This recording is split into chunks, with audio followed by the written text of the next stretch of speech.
Hi, I'm Sky, and welcome to Enchantiverse, the podcast dedicated to the wide universe of things that enchant us and make us feel alive. I can't wait to talk about all things magical and beautiful with you.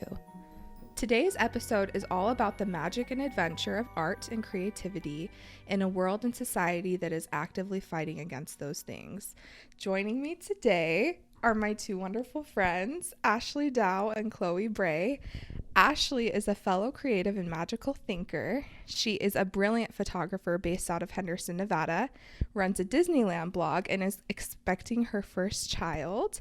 And Chloe is an incredible artist and creative with a wide variety of talents who works with many different mediums. She's studying 3D modeling for animation, working on creating an independent video game, and starting a studio surrounding that.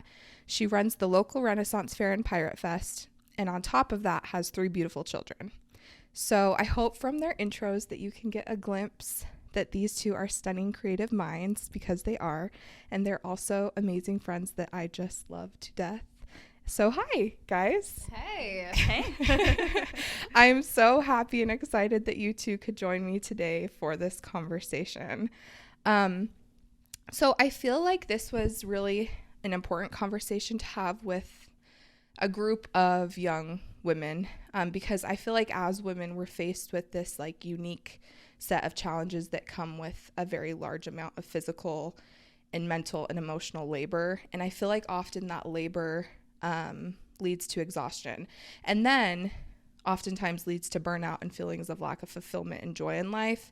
And I think this can be super difficult and draining for everybody, but especially for women.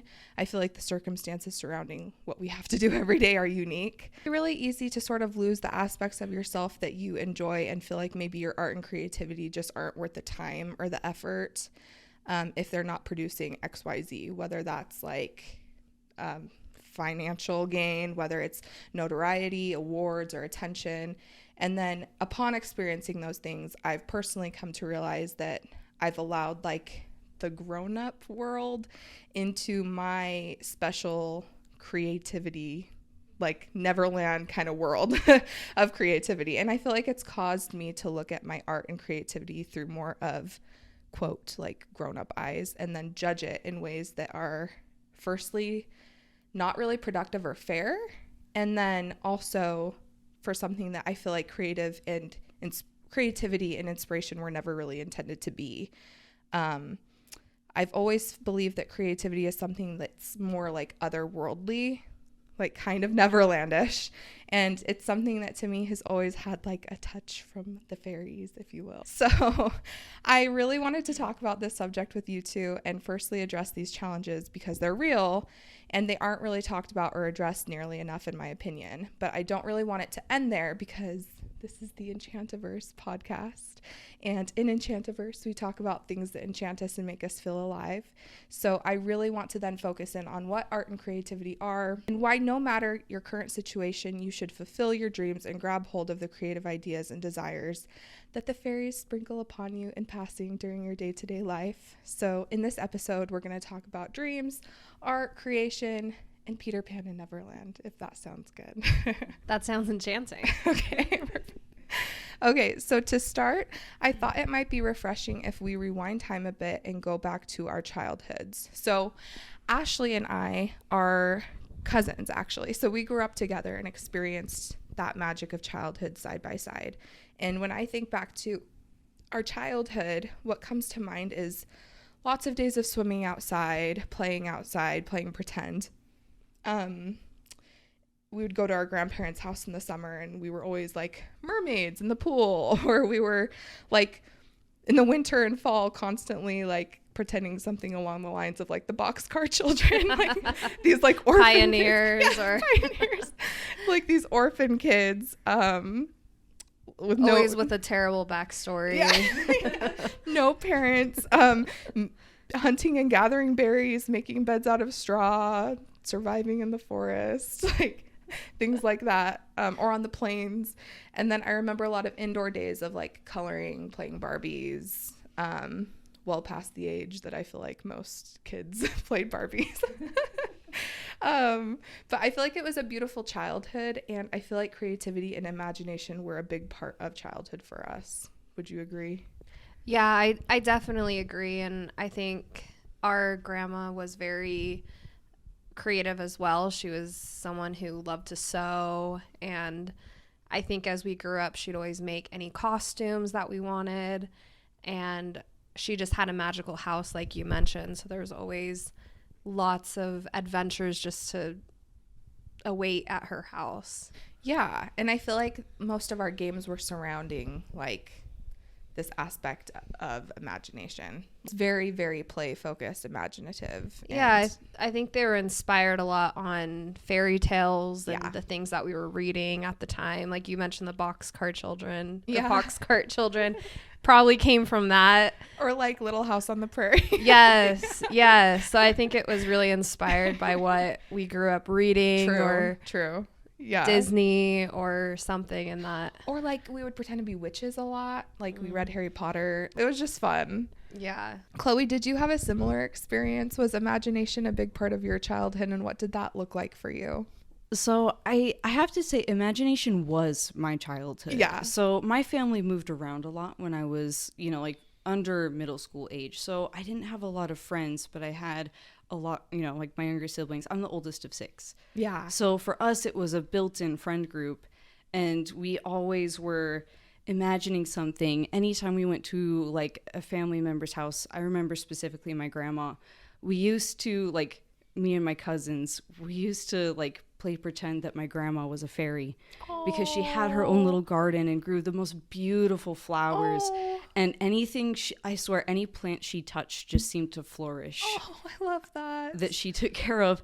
And she had all these wonderful books about like the art of flower fairies and all these lovely books, like especially like the Cecil Mary Barker series. Yes. Yeah.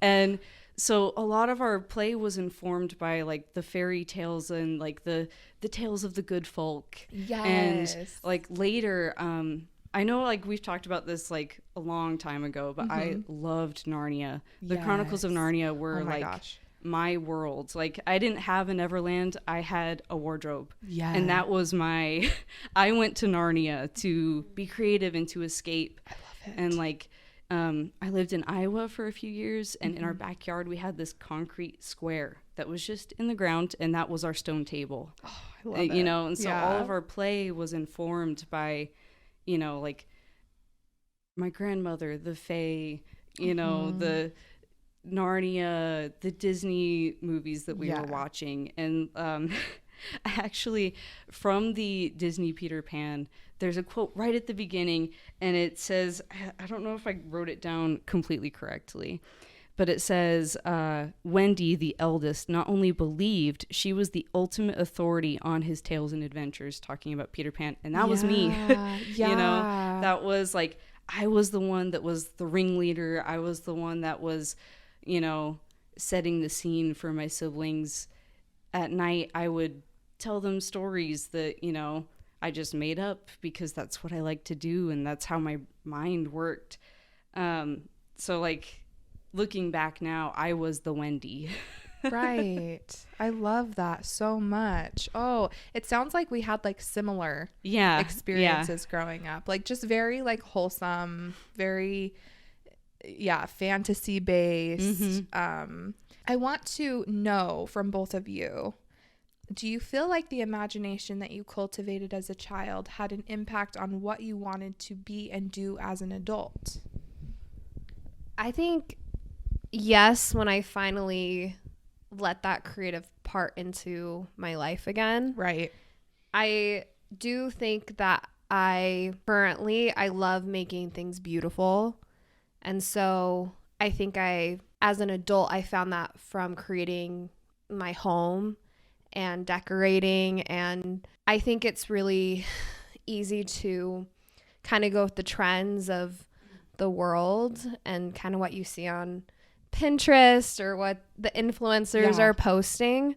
Yeah. And as I've gotten older, I've kind of leaned a little bit more away from that and just put things in there that are enchanting, that are things that just bring me happiness. And they probably don't look like someone else's home, but they're things that just make me happy. So that's kind of a way that I feel like I've let it into my life a little bit more. But I do think that as I've kind of let more creativity into my life, I'm seeing those childlike things more prominent.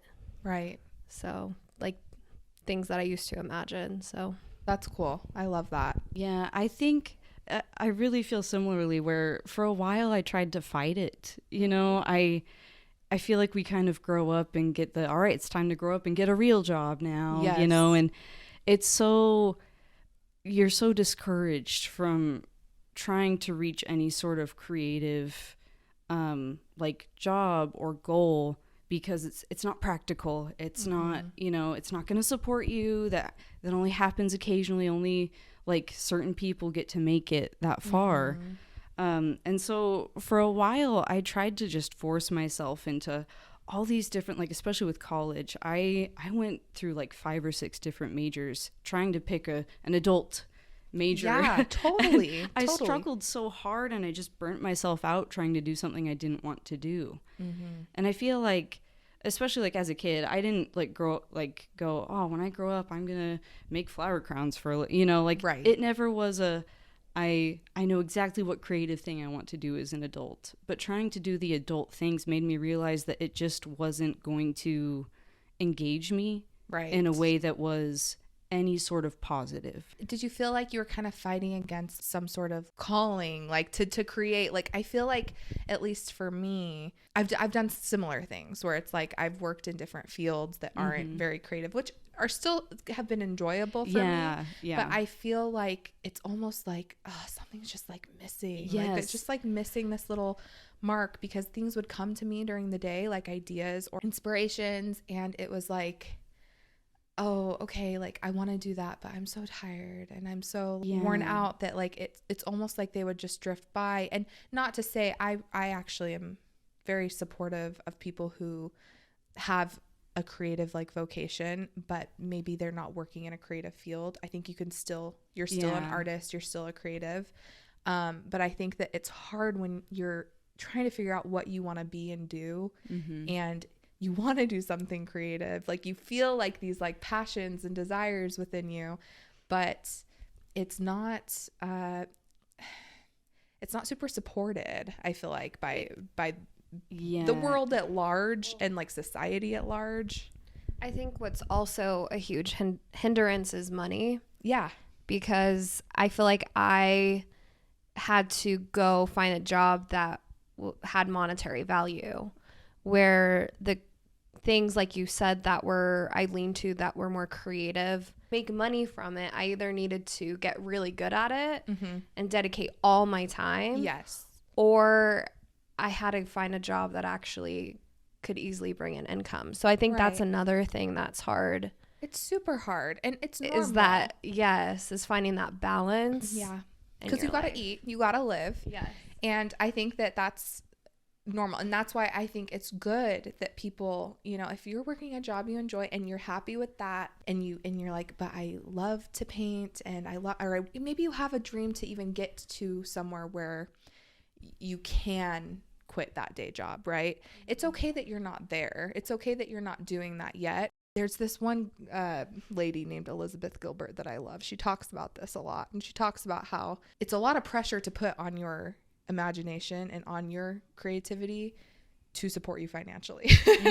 Like that's a lot of pressure to put on something that's like a beautiful part of your life that you want to enjoy. And it's okay. You know, it's totally possible to do that, but for some people, maybe they're not ready to do that yet, and that's fine too. Yeah, and a lot of times it takes the magic out of it. Yes, when you have the pressure of supporting yourself on it. It totally can. It totally can. And so it's this like very careful balance of what you feel is best for you, you know? But I've seen that a lot. Yeah. I know I experienced, like I used to work in the medical field, and that's what I thought I wanted to do. Yeah. And literally every single day I found myself at my desk typing my notes going, I wish I was somewhere else. Yes. And it wasn't just I'm bored, you know, work was hard today, you know, it sucked, I just want to go home. It was like my body ached to be doing something else, you know? And it's one of those, like, I I wish I could have had like the, I guess, discipline to keep going. And, you know, but it's one of those, like, it genuinely was affecting me so deeply that I struggled at work doing what I thought I loved. Right.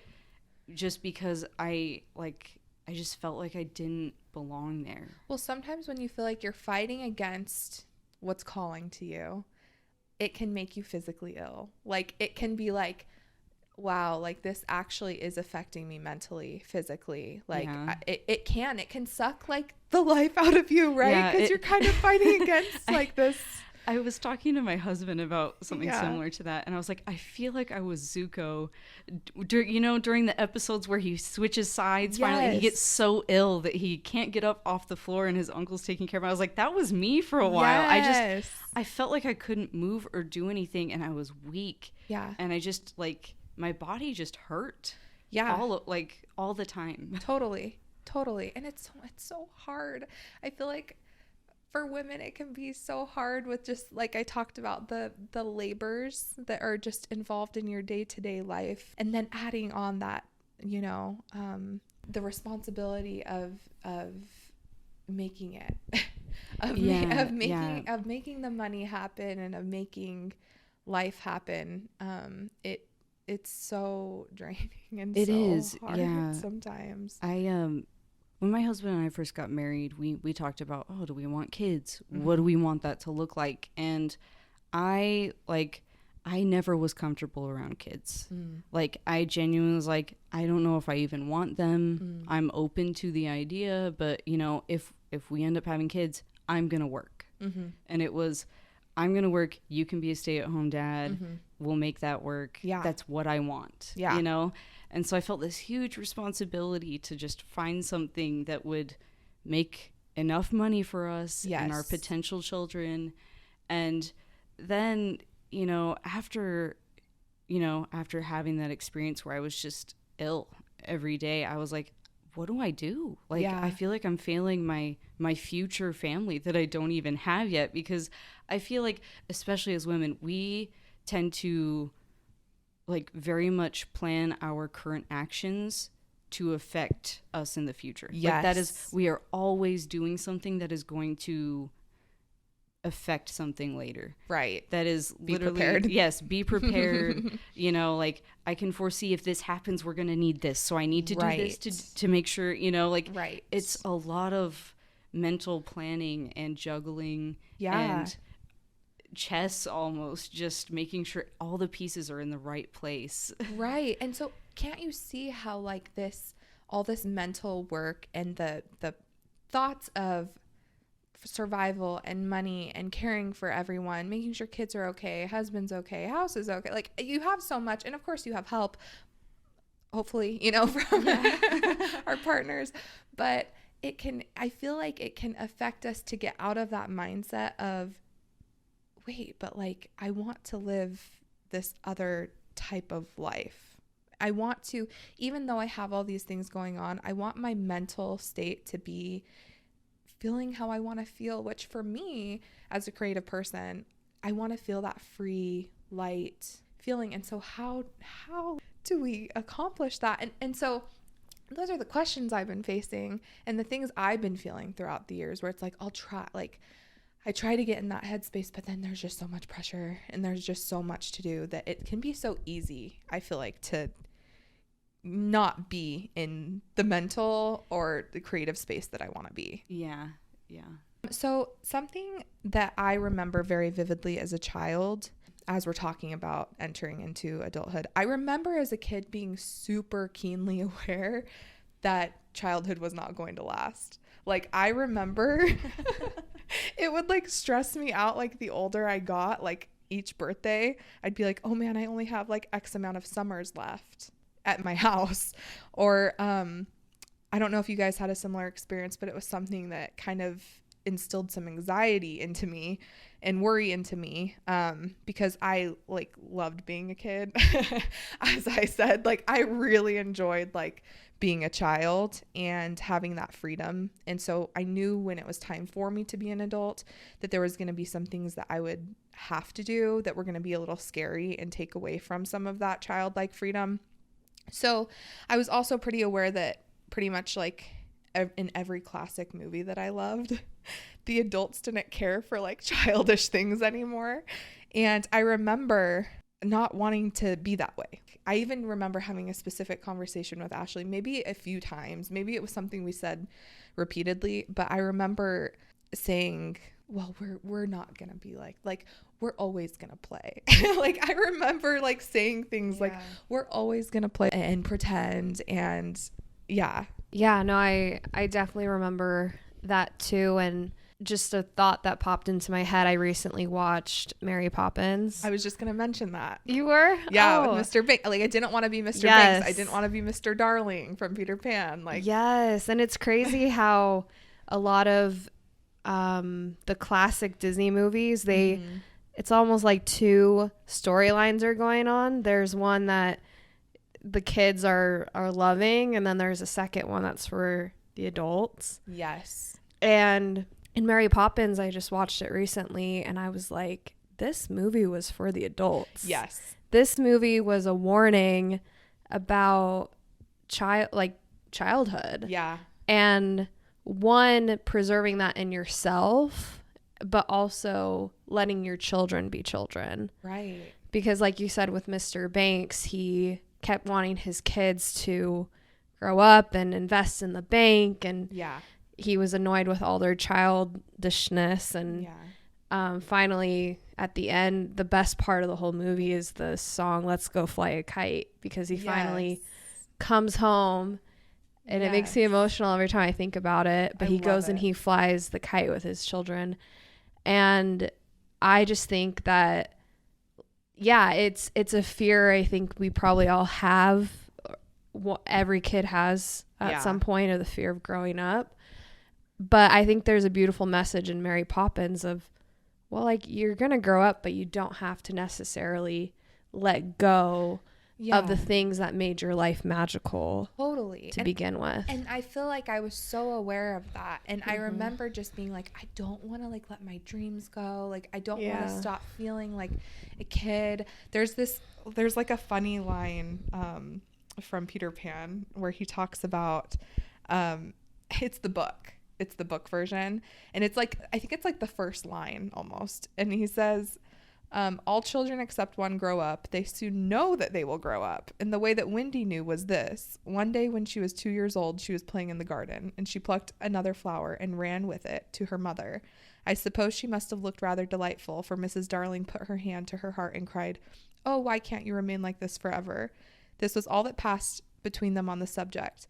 But henceforth Wendy knew that she must grow up. You always know after you are 2. 2 is the beginning of the end. I love that. I thought it was so funny. 2 is the beginning of the end. Yes. I thought it was so funny, but I remember when I read it for the first time, it brought back so many memories of myself as a child not wanting to grow up, but knowing I was going to. So Ashley, do you feel like you experienced that? Yeah, I definitely did. You're referring to the fear of growing up? Yeah, and just us being like, we're not going to, like, we're gonna always be fun. We're gonna always I think like you said in the beginning, we had such a magical childhood. I think it's hard, and we were blessed to have a magical childhood, because some people need imagination and creativity to get out of a bad childhood. But luckily our reality was we did have a fairly beautiful childhood. And I think we did have the consciousness of even just observing adults, and we're out in the backyard playing mermaids and fairies and olden days and etc. But there's no adults playing with us. You realize that it's us kids in the backyard doing those kinds of things, and so it's hard to imagine in that time period ever losing that. Totally. What about you, Chloe? So I've experienced both sides of the coin here, where, like, for a very long time in my childhood, it was, I don't ever want to grow up. This is where I want to stay. And then I kind of got hit with like a sudden just anxiety of, well, I have to grow up. Yeah. And that means that I have to do something. Yes. You know, like, I feel like, especially like I think I was in middle school when this happened. And I just suddenly was like, I was very stressed out and I was very anxious. And like a big thing for me was like, I used like Narnia as my escape mentally for a long time. And suddenly it became painful for me to try and escape there because I wasn't there. Yeah. And I could never be there. And I was faced with the reality that I am here. Yeah. And I'm stuck here. Yeah. And I have all these beautiful worlds that I can visit in my head, but I'm never going to be there. Yeah. And so I guess I have to give up and I have to just figure something else out. And, you know, it was, I call it my stair moment because at my grandma's house, it was like one of those older, you know, like kind of a mobile home type layout. And then they added on a couple rooms, and these added on rooms had a step down into them. And so that's where all the adults would talk. They would talk in that lowered living room on the couches, and the stair that goes into that room was where all the kids that were too old to play sat. Oh. And so that was my stair moment where the next time, I remember it so clearly, the next time I went to my grandma's house, I sat on the stair. Oh. And I didn't play. And I couldn't play anymore. I felt like I couldn't. And it was so, like, looking back on it now, I wish, like, somebody could have noticed and told me, it's okay. You don't have to worry so young about it. And, you know, like, it's good to be thoughtful about the future. Totally. You know, but it's not good to be so consumed by the anxiety of it that you can't experience any other kind of reality. Yeah. You know, you can't experience that creativity or imagination. So like that flip from, oh, I'm never going to be that kind of adult that's boring and doesn't ever want to play and run around, to I have to be a real grown up and I'm getting there faster than I thought I was. And now I feel like just before having kids, I kind of flipped back to that. And then having kids kind of has put me in the middle now, where I want to be that adult so badly, but it is so hard to figure out how to do that when you have, you know, you have little people that are on that side of the coin running around, and you have to be the one responsible for them. Yeah. And it's a beautiful balance, you know, to try and figure out. It's a journey to try and figure out. Yeah. I think the goal is to just not let ourselves get that hardened shell over our over our mind and our heart of like how we want to feel and where we want to be mentally, and what we even want to do with the time that we have to express that creativity, right? I talked to one of our mutual friends, Callie. She's amazing. Yes, she is. I had kind of talked to her about some of this and how I was like, oh, I want to be a fun mom, you know, I want to be so cool. I want to do all this stuff. And she was just kind of like, yeah, I know what you mean. And I told her about, you know, how I used to read books so much and I couldn't read books. I had to stop reading books. I could not read them for almost 10 years. Yeah. I could not pick up a book and read it. It hurt me. Yeah. And she was like, well, you know, I'm in this book club if you want to join. And literally, like, being just invited by another adult to do something that I, like, was painful for me because of that loss of childhood that happened with it, like, it opened me up so, like, quickly. Like, it was so much faster than I thought it would be, where, like, I was able to read and enjoy a book for the first time in 10 years. You felt like it was like the catalyst of having another adult give you that permission slip to like enter into it was that permission, you know, interesting to flip that coin back over. And then, you know, like, and that happened right as I started having children, and you know, like, she had children around the same age as mine, so it was really eye-opening for me, you know, that I could finally start to flip that coin back over, and I could start to enjoy the things that I used to live in, basically, you know? Yeah. It's interesting. I've found that too, where years go by of trying so hard to accomplish something. For me, it was like college was kind of that way, where I'm in school and it's so long and it's so hard and I'm working the whole time and I'm married now and there's so many new dynamics in my life that I'm trying to figure out and be good at, because like I do have that in me where I want to be good. Like I want to be proficient and like and excellent at like what I do, right? And that can just kind of over time, without you wanting to or realizing it, like create this sort of hustle mindset, which I don't believe that hustling is a bad thing at all. But when it's everything, that you're a hustler, like that's what I do. I give everything to my responsibilities, which again, responsibilities are totally normal, totally fine. We all have them. But when you're not giving room for those imaginative things you enjoy, it kind of, before you know it, you're kind of a little mini Mr. Banks. Whether you're not to his level or not, you're kind of still like, you're not thinking about the things you love and enjoy so much. You're thinking about this like societal expectation and maybe even your own internal adult expectation of yourself, right? That wasn't there when you set out doing what you're doing. Well, I think it's when your roles become your identity. Yes. And I think a lot of people, whether it's their job or being a mom or a wife, that role ends up becoming their identity. Where I think when you're a child, your hobbies and your interests and your imagination and all those kinds of things kind of end up being more about your identity because you don't have as many roles. Right. So I think we your cling role to is that. being a child. Right. Yes. Your role is I'm the one who's learning. I'm the one who's growing. I'm the one who's exploring. And yeah, that's really interesting. Yeah, that reminds me of like in Peter Pan, you know, we see Mr. Darling.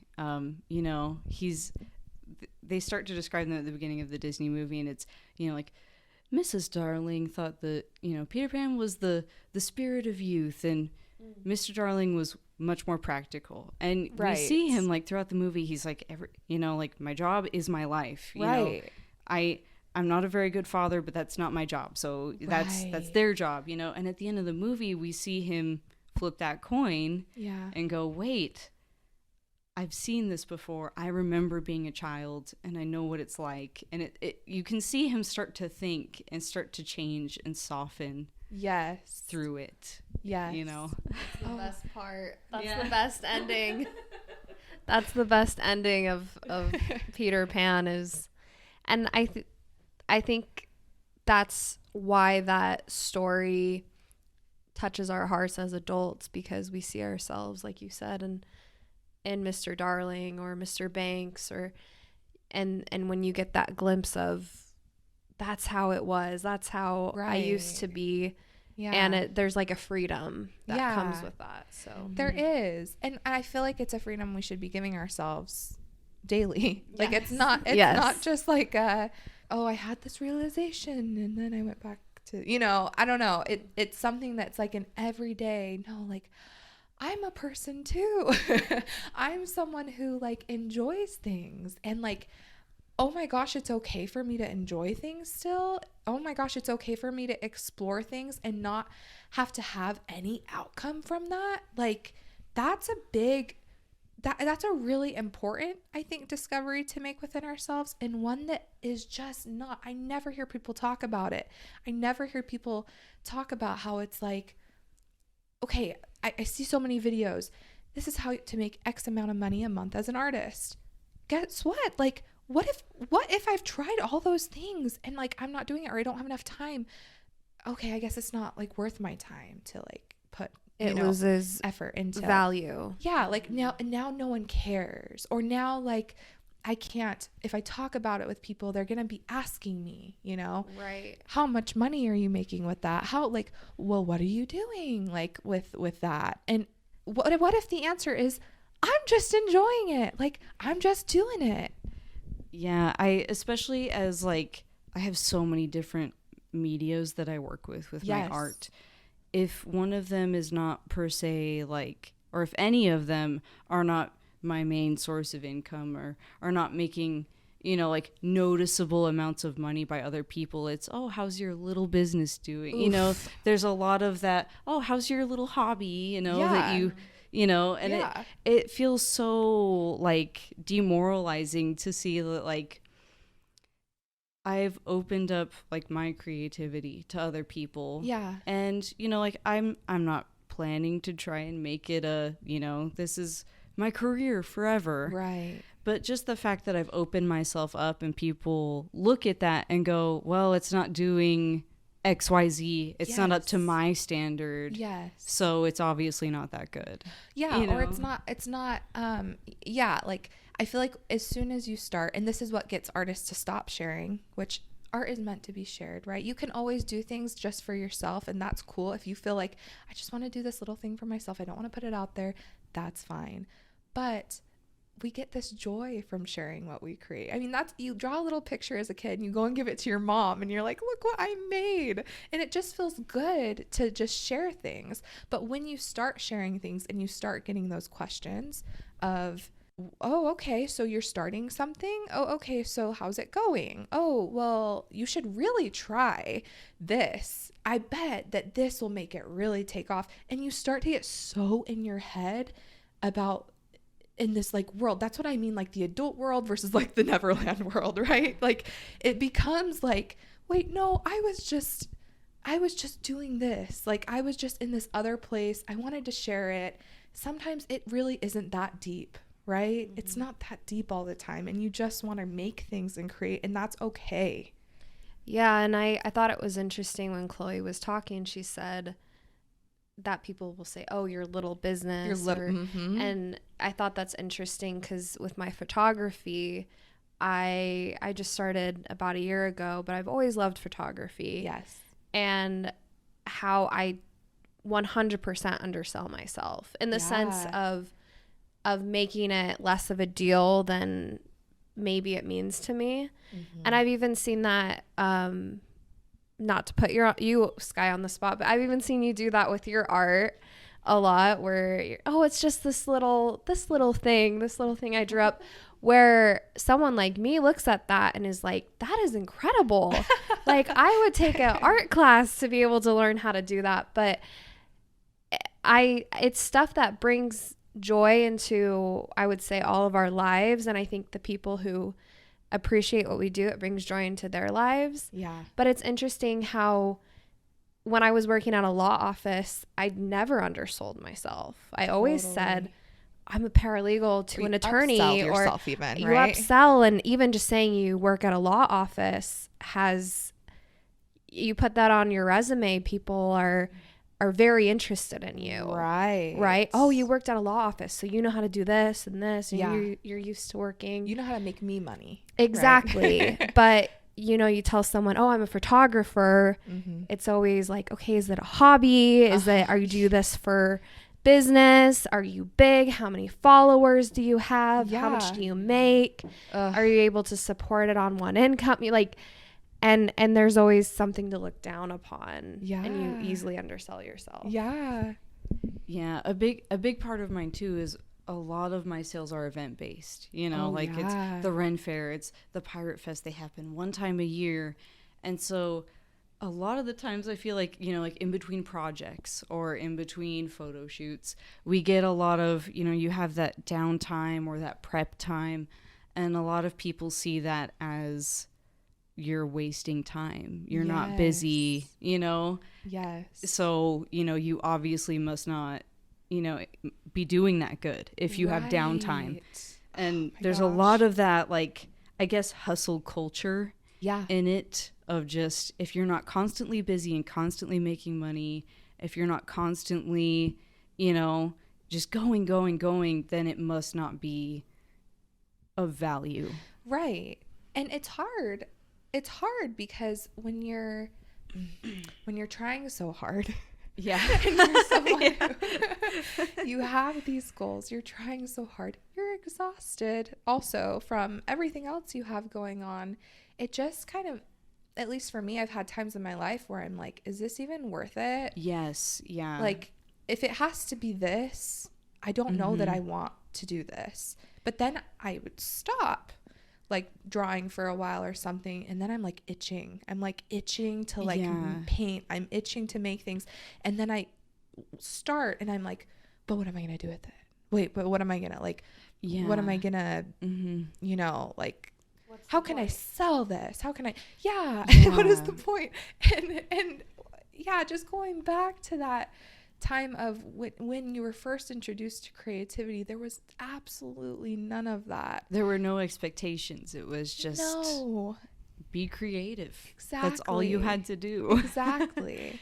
That same lady, Elizabeth Gilbert, that I really like, she wrote this book, and in it, it's called Big Magic. Read it. She talked about how like she had interviewed this guy who was like a singer who put a lot of pressure on himself to have the best music, right? Like to be the best. And that he basically, it took him down some dark roads, and he kind of became that tortured artist, you know, that we see a lot.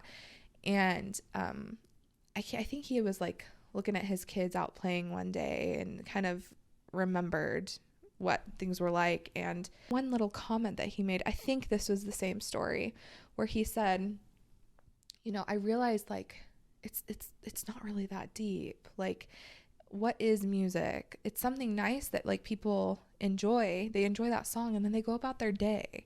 Like, what is, and so it made me question, like, what is a painting? It's something nice for someone to look at for a second and then they go about their day. It doesn't have to change the world, right? It doesn't have to have some, I mean, it's great when people are artists and their art has some activism element, or it has something that really, sometimes it speaks to a broad amount of people and it changes people, right? But most of the time it's, as Elizabeth Gilbert says, it's like jewelry for the mind. Like it's like just a nice thing that someone can enjoy, and it doesn't have to have like, you're not Atlas shrugged, right? Like you're not like holding the world on your shoulders with your art. Like you're just making things. And and kind of when you get into that mindset, and when you get into that like letting go of this has to be amazing, this has to change the world, it just becomes more enjoyable, I think, for people too. Yeah, they kind of, the pressure's off of them to be changed by your art, right?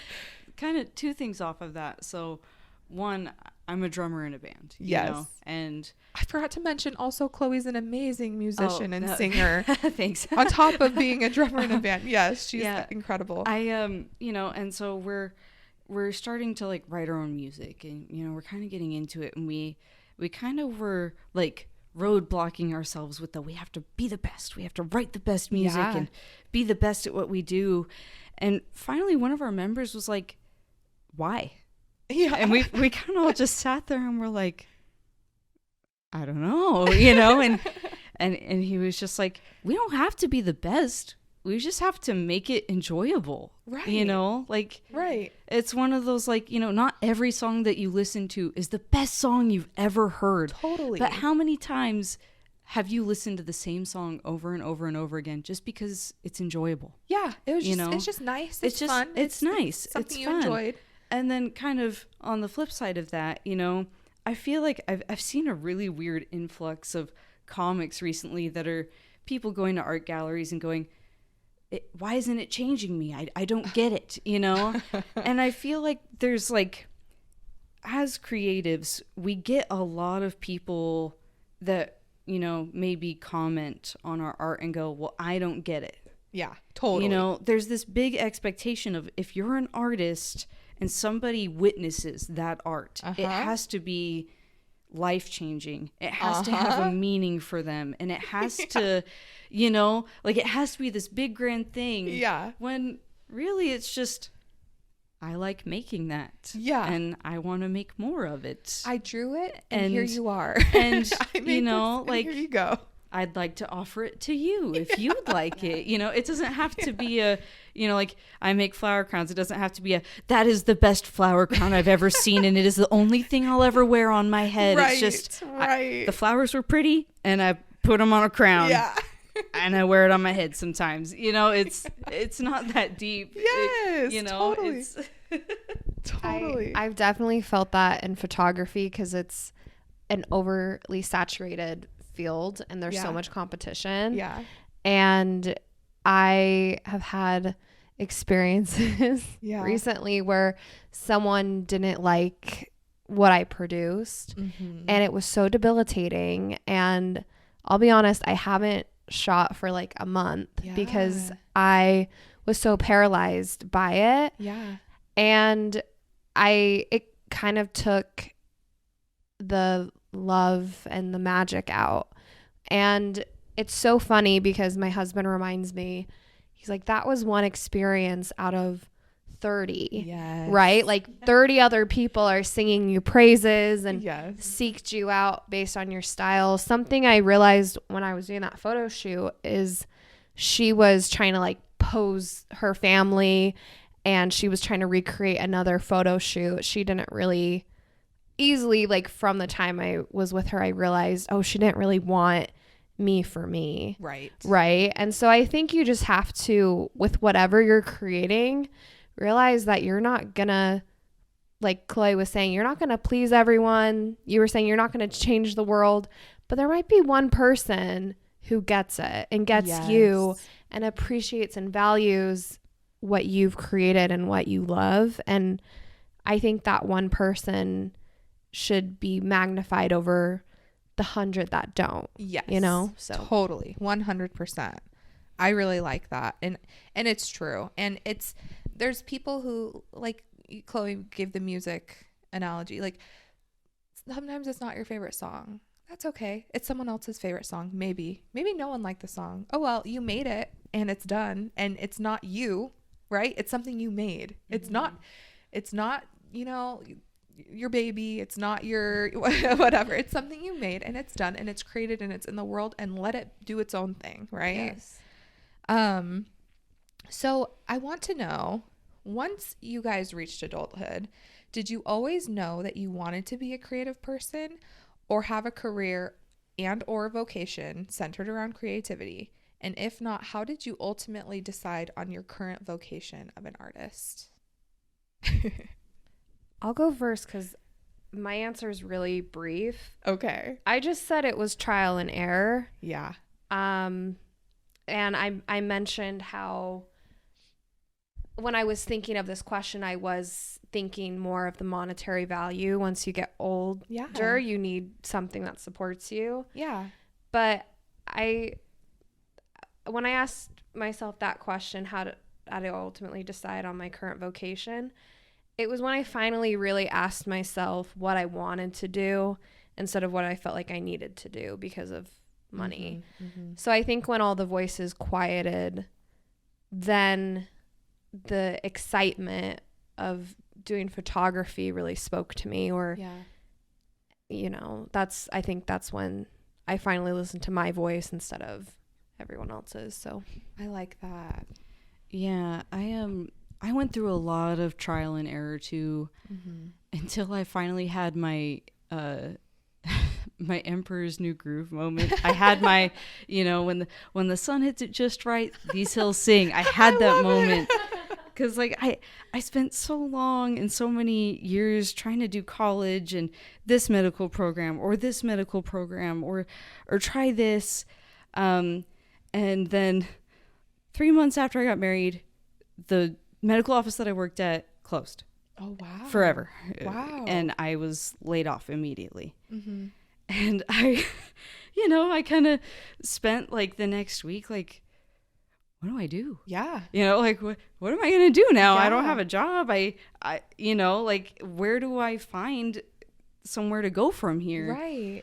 And, you know, I've always loved video games. I've always been a huge gamer, you know, like as a kid, my siblings and I had all of our Nintendo DS lights, you know, before the 3DS and everything came out, you know, and we would all play like the new Super Mario Bros. Together, and we all played PictoChat, and you know, and we had a friend at the time who had just gotten this new game that I was really interested in. So he was like, you know what? you play it. Yeah. I haven't played it yet. You play it and you tell me what you think. And so this is really bad, but I not even joking you, spent the next 72 hours straight just on my couch playing this game because I was like, I have nothing else to do. I'm so defeated. I am at my rock bottom and I'm playing this game.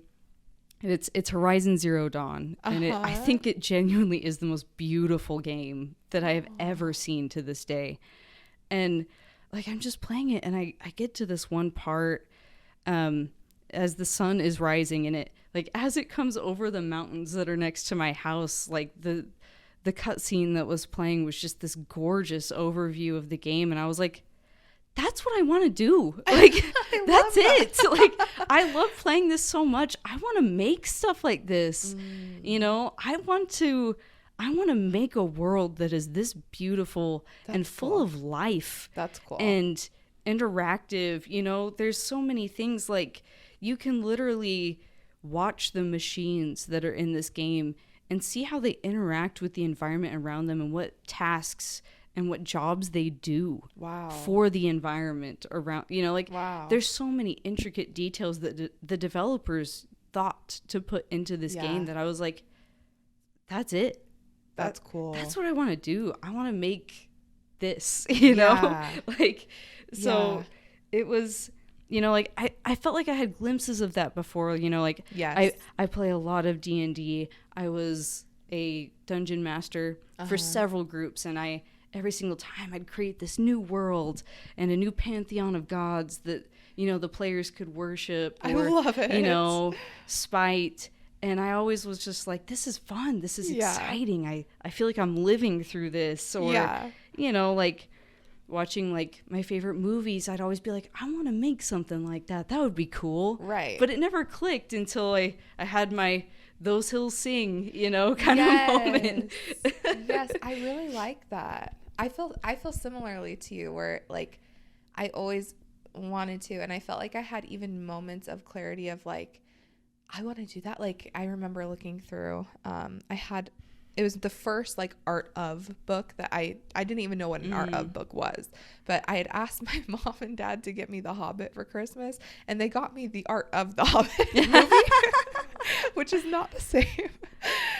But I opened it up. I was like, this is amazing. Like, it showed how they made it. And I saw all the drawings of, like, how they did the characters and stuff. And I was like, oh, like, that's a job. Like, someone draws every character in every movie. And whoa, like, that's super cool. That's actually what I started out wanting to do when I went to school. Anyway, I love that idea of just, like, wanting to make the world, wanting to create that. I love that you had that moment, literal the hills. Yes. I know that both of you guys attended college. Ashley, you graduated in marriage and family studies, right? Yes. Okay. And then you had the thought of potentially becoming a teacher or a therapist, I remember. And then Chloe, your degree has been centered around 3D modeling and art for animation and video games. Yes. Right? Yeah. So I'm curious to know if either of you guys felt like your classes really encouraged your creativity and motivated you more toward that Neverlandish mindset, or did you feel like your creativity was boxed in a little bit during school or pushed to the side, leading you to a more, quote, adult mindset? What was your experience? So with marriage and family studies, I definitely felt that was more of an abstract major. Therefore, a lot more abstract thinking was involved in that major. I was way more geared to becoming a marriage and family therapist, which is still something I'm considering maybe in the future. Yeah. But I think as far as my major went, I don't think it would have mattered, honestly, maybe unless it was an art major, what I went to school for. I think I would have be burnt out no matter what I did. Why do you say that? I think that there was very little time to think of anything else. I think when I was going to school, I always had a job. Yeah. So I don't think I ever went to school when I wasn't working. And that was very difficult because I don't think there was any free time. I remember, I think you had finished college and you were reading a lot, and I was still in school, and you were recommending me books. And I remember like getting so frustrated, like, Sky, I don't have any time. I don't even have time to read the books that I'm assigned to in my class, let alone this book. And so I think, honestly, I definitely love school, and I loved what I went to school for. But I think that as far as creativity and all of those things go, it definitely dulled my sparkle a little bit with those things. And then it's funny because right after I graduated, almost immediately, like the next month, I started photography. Wow. And so I almost feel like I didn't really listen to myself. Like you guys explained kind of a little bit about your growing up and what you lean towards.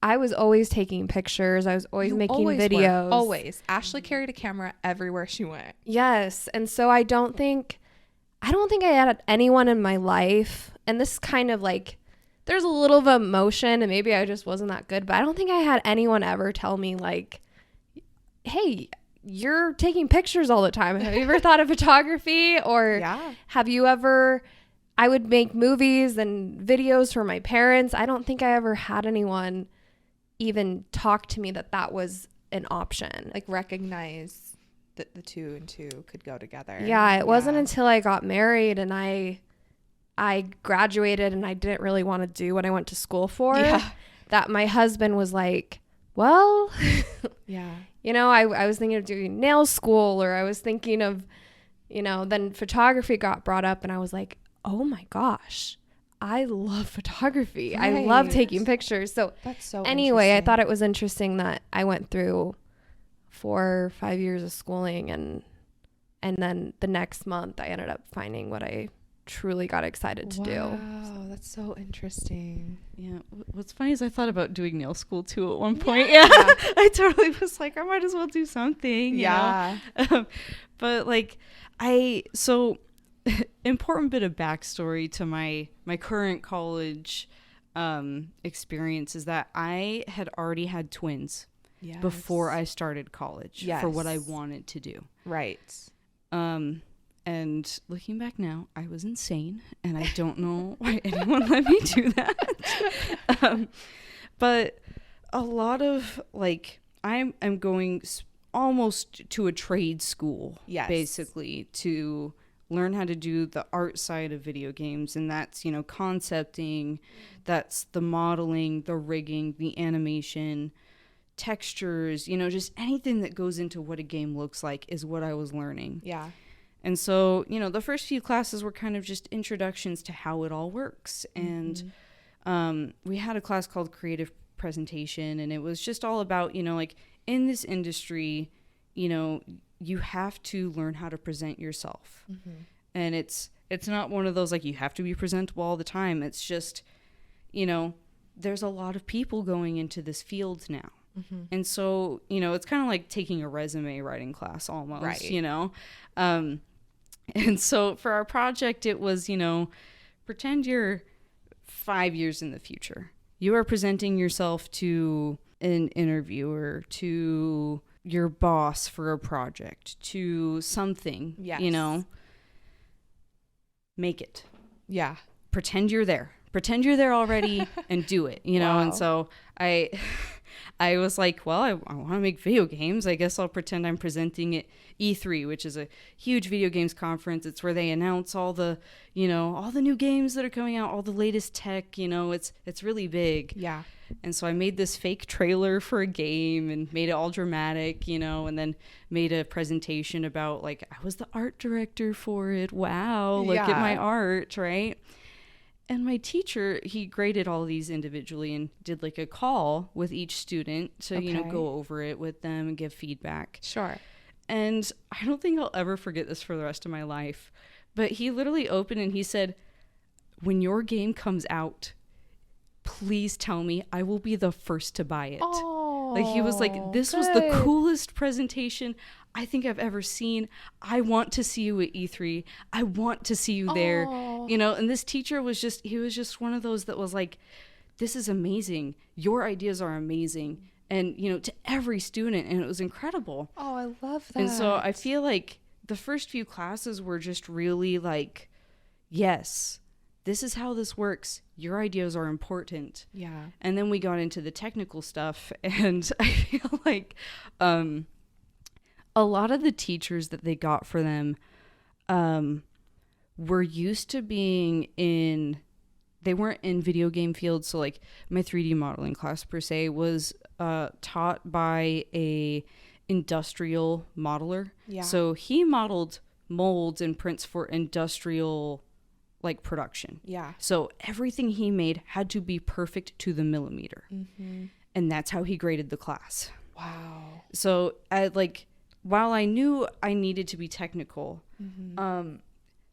He would give us a rubric and then grade us above what the rubric stated. I've had that before. Yeah. Mm-hmm. And so I feel like that just kept happening more and more and more. And then at one point there was a teacher that said, what we expect of you is far above industry standards. You won't need to do this, like this specific thing, this process, but we're expecting it of you here. And it was like, it felt very stifling to me because like, I understand that in order to like, you know, I'm going to want to do things better than industry standard to show off my skills and to practice and to be better. Yeah. But it was one of those like, they came out right and were just like, this is so like this far above. Mm-hmm. And it is like, there is no way that you would ever do this much work. And I was like, then why are we doing it? You know, like, why am I struggling in this class so hard for what like, according to you and your experience, like leagues above what I'm going to be doing, you know? What am I doing?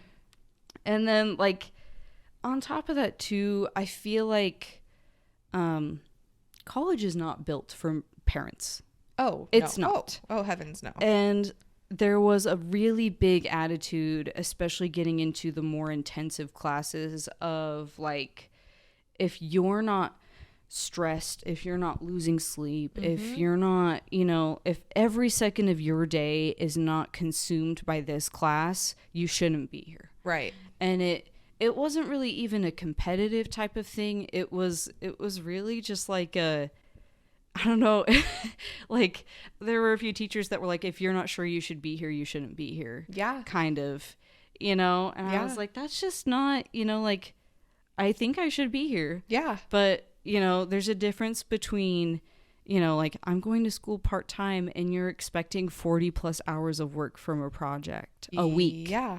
A week, you know, and I have twin infants, you know, and, you know, then I eventually had my third kid, and so I ended up recently taking a hiatus from school because I was like, it's just too much, you know, and you know, like trying to talk to the school about it was really frustrating because I'd be like, hey, I'm a mom of 3, so this is just really difficult. It's, you know, like being a mom is time intensive, and they were like, well, it can't be that time intensive. And there was a lot of just kind of like being a mom isn't a extenuating circumstance for you struggling. Gosh. And I was just like, you have zero understanding of what this is. Like, you know, like I feel like a lot of people kind of get the whole, like, it's a kid. They just sit on the floor and you can do whatever around them. Yeah. I beat myself up so hard about it because I was like, you hear that story all the time of, well, this single mother pushed through college and got her master's all by herself and, you know, like graduated with a perfect GPA and all these honors. And I'm like, I suck. Like, you know, like, I know what you mean, it was just that feeling of just like, I have failed so hard. Yeah. Because I guess, you know, like, I don't understand why I'm struggling when so many other people haven't. I was just going to say super quick, we need to stop that, like, bragging about who can do more as a mom. Or I remember I was really struggling with a deadline with my photography, and I was reaching out to a community about it. And, like, the first comment was, I don't know why you're struggling with this. I have 5 kids. Oh my gosh. And I can deliver a gallery in like a week or something like that. And I went onto her page and all her photos were terrible, but I was like, okay, that made me feel a little better. But I don't know why people feel the need to brag about going to school with their masters with their kids. It's very difficult. That's probably why they need to brag, but it's not helping anybody. No, So. it doesn't help anybody, and it's debilitating. It becomes it turns your goals into something not only that you already are feeling is unreachable, but then it's like, wow, something must, like you said, something must be wrong with me. Like, because I can't handle this. Yes. Yeah. And like, after like setting up this hiatus, I'm going to take like 6 months off, and I like had a bit of a breakdown because I was like, I can't do it. Like, I failed. And, like this sucks. And I can't believe that I'm like, I totally flunked out of school, which I didn't. Yeah. I decided to take a break because that's what I needed. Yes. But there's just that mindset of if you don't finish it, the way that everyone else expects you to, that you failed or have somehow, like done awfully. And talking to my husband about it, there were lots of tears, and he went, you realize you weren't just being a mom and doing school at the same time. And I was like, yeah, that's like all I did. And he was like, you were running 2 small businesses. Yeah. You were also, and he just started listing off all the other things that have happened and that we've been dealing with and that I've, and I was like, oh, yeah, that kind of is a lot, isn't it? It sure is. I feel like, especially as mothers, we so often go, why can't I just do this? Yeah. It's the one thing, and it's not the one thing. Yeah. You're doing so many other things at the same time. Doing so many other things. Yeah. Every mom is carrying a haystack. Oh, yeah. And some of them are manifesting physically. Some of them are manifesting mentally. Yeah. Right? Like it's so important to realize the labor that goes into all of the things you have going on in your life. And just because it's not something that even someone sees doesn't mean that there's not like thought and effort that's behind all the things you're trying to accomplish within your day. Yeah. Like, and another thing he talked about was he's also in school. At the same school, having the same expectations of better than industry quality work in half the time. Yeah. So there's a lot of I feel like we so often downplay what we do to the point where we're like, why can't we, why can't I do this one thing when it's not the one thing? It's that one thing on top of this and that and the other and something that popped up last week, and everyone's combination of things looks different. Yes. And so someone can be like, well, I have 5 kids and can do this, and okay, that's great for you, but maybe her combination of things obviously is different than your combination of things. Do you guys feel like there was pressures that came with your schooling that started to let fears control your art and creativity? Well, yeah, going back to that, like you have to make it perfect. It was so hard because I was making things in the art style that I knew I wasn't going to be using. Totally. I was not allowed to, ever explore that art style in any of my classes, and like I talked to a few of my teachers about that and they were like, yeah, we get that, but this is my class and this is what I want you to do. Yeah. And I get that, like, you understand all sides of it. Yeah, it's one of those, like, I get it. I know. But it was very frustrating and very stifling. Yeah. Creativity-wise to, like, I felt like I basically went from working in a medical office where, I was just doing what someone told me to do all day. Yeah. To working in the field I wanted to with the same exact thing happening. Yeah. I obviously, again, my major is marriage and family studies, but I think more of the fear was the lack of time to create. Yeah. So I actually felt like because when I was in high school, I took art classes. And when I started college, there wasn't really any art classes that were available for my major. Yeah. And I think the fear that I felt was I kind of lost a lot of my creative outlet. Yeah. So I love to paint. I love to draw. I think me and you are very similar growing up. But I think since I went to college and I didn't go specifically for art, I lost kind of part of that in me that was, I think, really cool. And I don't think I would have ever developed to the way that you're doing now. But I think that since my time was really controlled in college and I didn't really have time to be creative and I wasn't doing a class that was allowing me to be creative, I did lose parts of me that I liked. Do you feel like you lost like the ability to claim yourself as like a creative person? Definitely. I definitely think that, because that wasn't where my focus was at the time. So. Yeah. And because I feel like when you're in school, you're so put into the box of what you're going to be, right? Like, I'm going to go be a marriage and family therapist. And that means this, and this. It does not mean want to go and like explore with my camera, and like it doesn't give you that like, and granted, I guess you could have chosen photography, but I think just society in general, because we set it up to be, I'm picking this to go be, we stop giving ourselves permission to be look at ourselves as a holistic person, right? Yes. You lose your personhood we don't create a society that values that in people. And like we said, we're focused on what we're going to become and these vocations that earn money. So I think we're not creating an environment that, we were talking about this the other day. When you're a kid, the best thing you can say to a kid is to be creative and imagine. But we don't do that when we're adults. Yeah.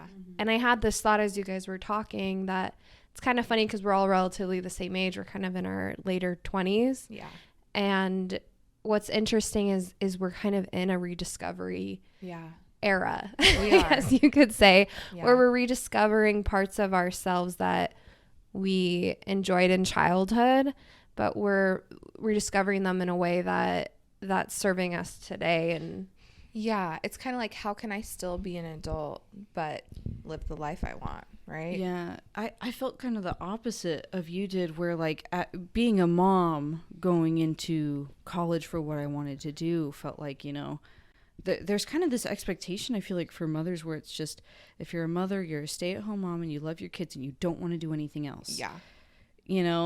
And so going into school like that was really hard because, then you have the college mindset of this is what you are now and you're nothing else, and you don't have the time or the the space for anything else. And it was so hard trying to balance those almost warring, totally, like, I guess, roles because you have I had. Yeah, you have on one hand, you should just want to be a mom. That's it. And then you have on the other hand, you should just want to be a 3D modeler, and that's your life. That's all you aspire to be. Totally.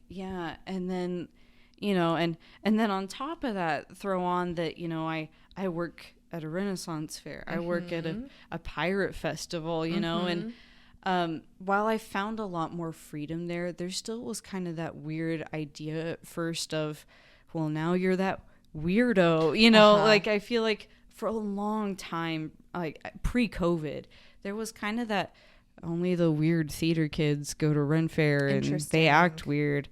But it like vending the past 2 years has kind of opened my eyes, especially given how a lot of the vendors that have been there for decades now act and interact, where it's a lot of them are parents.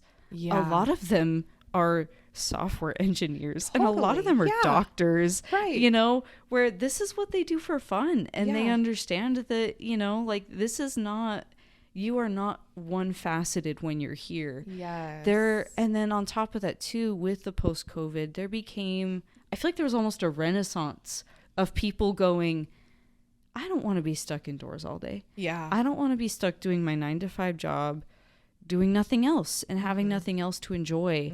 And so, like, I've had so many cool experiences working at these events, Yeah. meeting people that are like, this is my first time here and I'm in my 40s. Yeah. You know, this is fun for me. I feel like a kid on Christmas being here. Yeah. I experienced that with, so you mentioned that I have a Disneyland blog account, whatever you call it.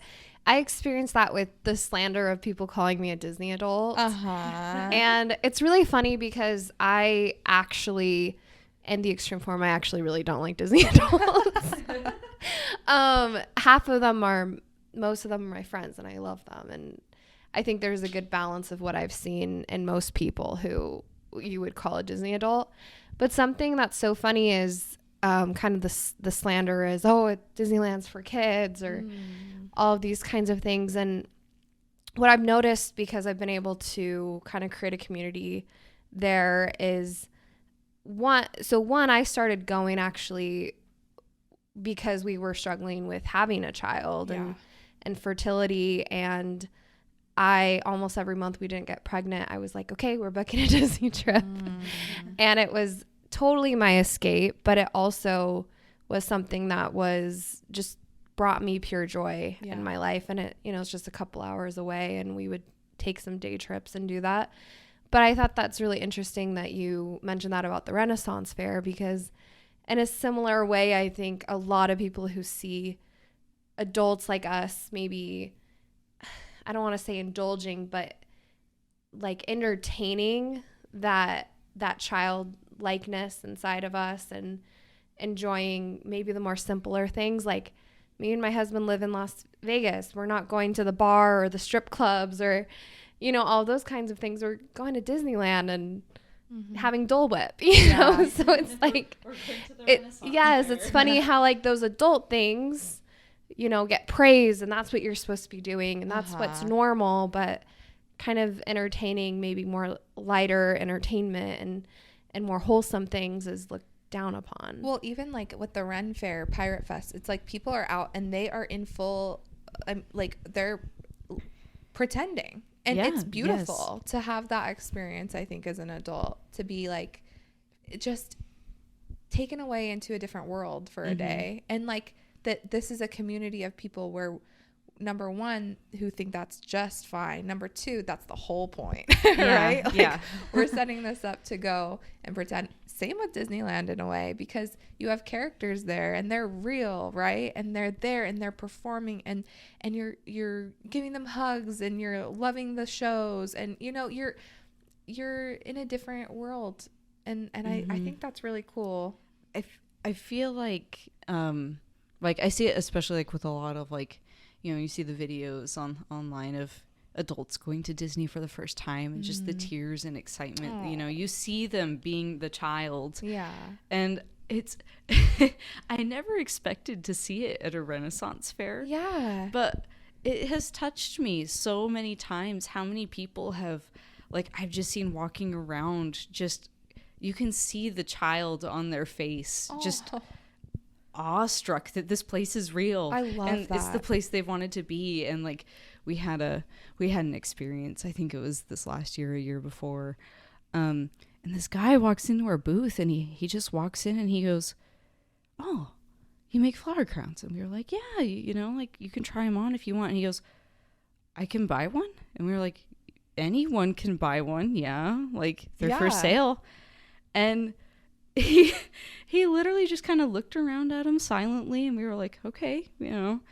And he grabs one and says, "How much is this one?" And you know, we were like, you know, "This is the price." And he went, "I'll take it," paid, plopped it on his head. Oh, and he looked at the mirror that we have set up in our booth, and like we watched him just start crying. Oh my god, because he was so happy. And like he just walked off and it was just like so joyous, and it literally made us all cry. We were like, gosh. "Oh my gosh, this man just walked in and just realized he's safe to be here. He's like, okay to be here." I can take a flower crown and put it on my head and that's fine. Yes. Like it's like that freedom that he just discovered. That permission. Like I'm allowed to do things that are just delightful for like a second. Like I love that. It makes me want to cry. I love it. Well, I felt that way going to Disney because we'd probably go maybe once a year or every other year or so as a family. And when me and my husband started going more regularly, it was funny because I'd look at the characters and I'm like, oh, they're so cute. Yeah. And, you know, kind of like have more of like an adult attitude. And then finally by like my third or fourth visit, I was like, oh my goodness, Pooh Bear. And like I was like chasing him around. And like I think sometimes everyone in us, we need to like allow the child to come out and just be enchanted with the world and our imagination. Yeah. Well, like, and you can live that way every day, right? Like every day can be a delight. I really want to talk about, we've mentioned a few times motherhood. And I told everyone, you know, you're both mothers. Chloe, you have 3 little boys at home. Ashley, you're currently expecting your first child. So I have different questions for both of you surrounding motherhood and your creativity.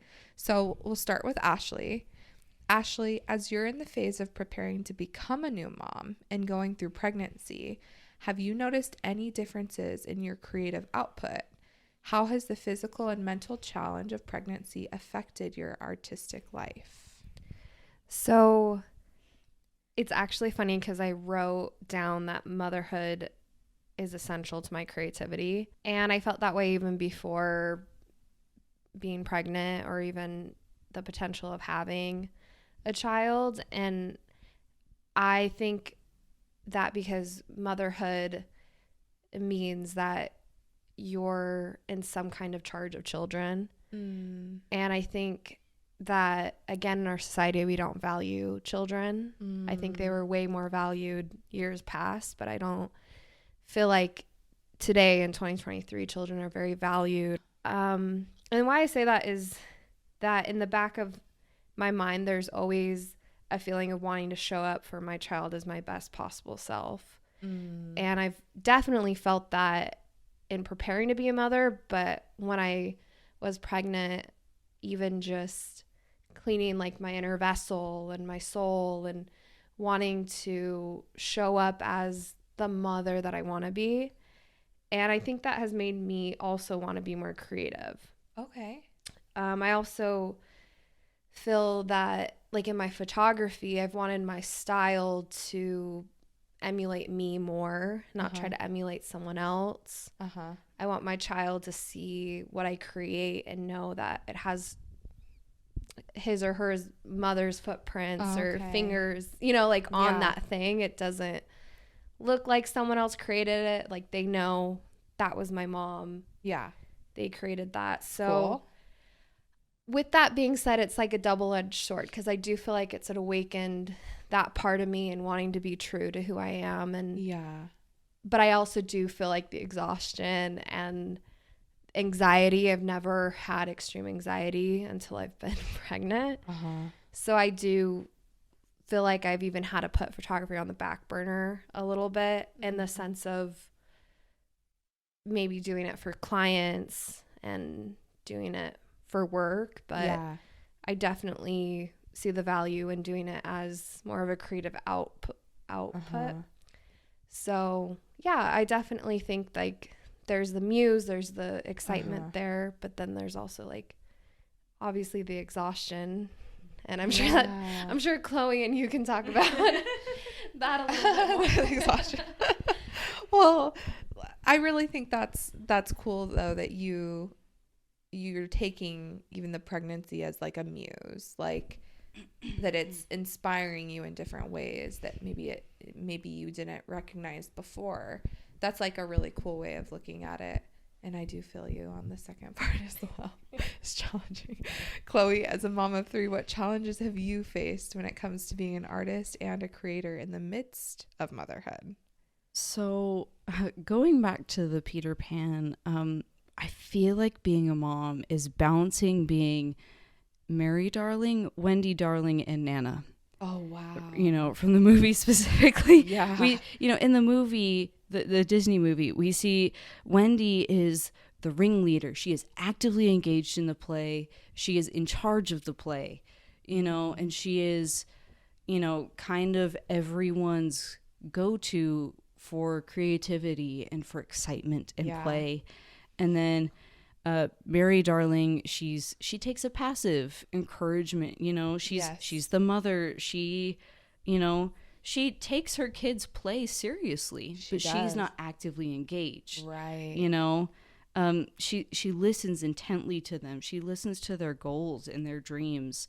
And she's so sweet and gentle with them. And, you know, she never makes them feel like they can't do it. Yeah. And then there's Nana, who's frantically running around trying to keep everything under control, putting out the fires, pouring the medicine, making the beds. Pouring the beds.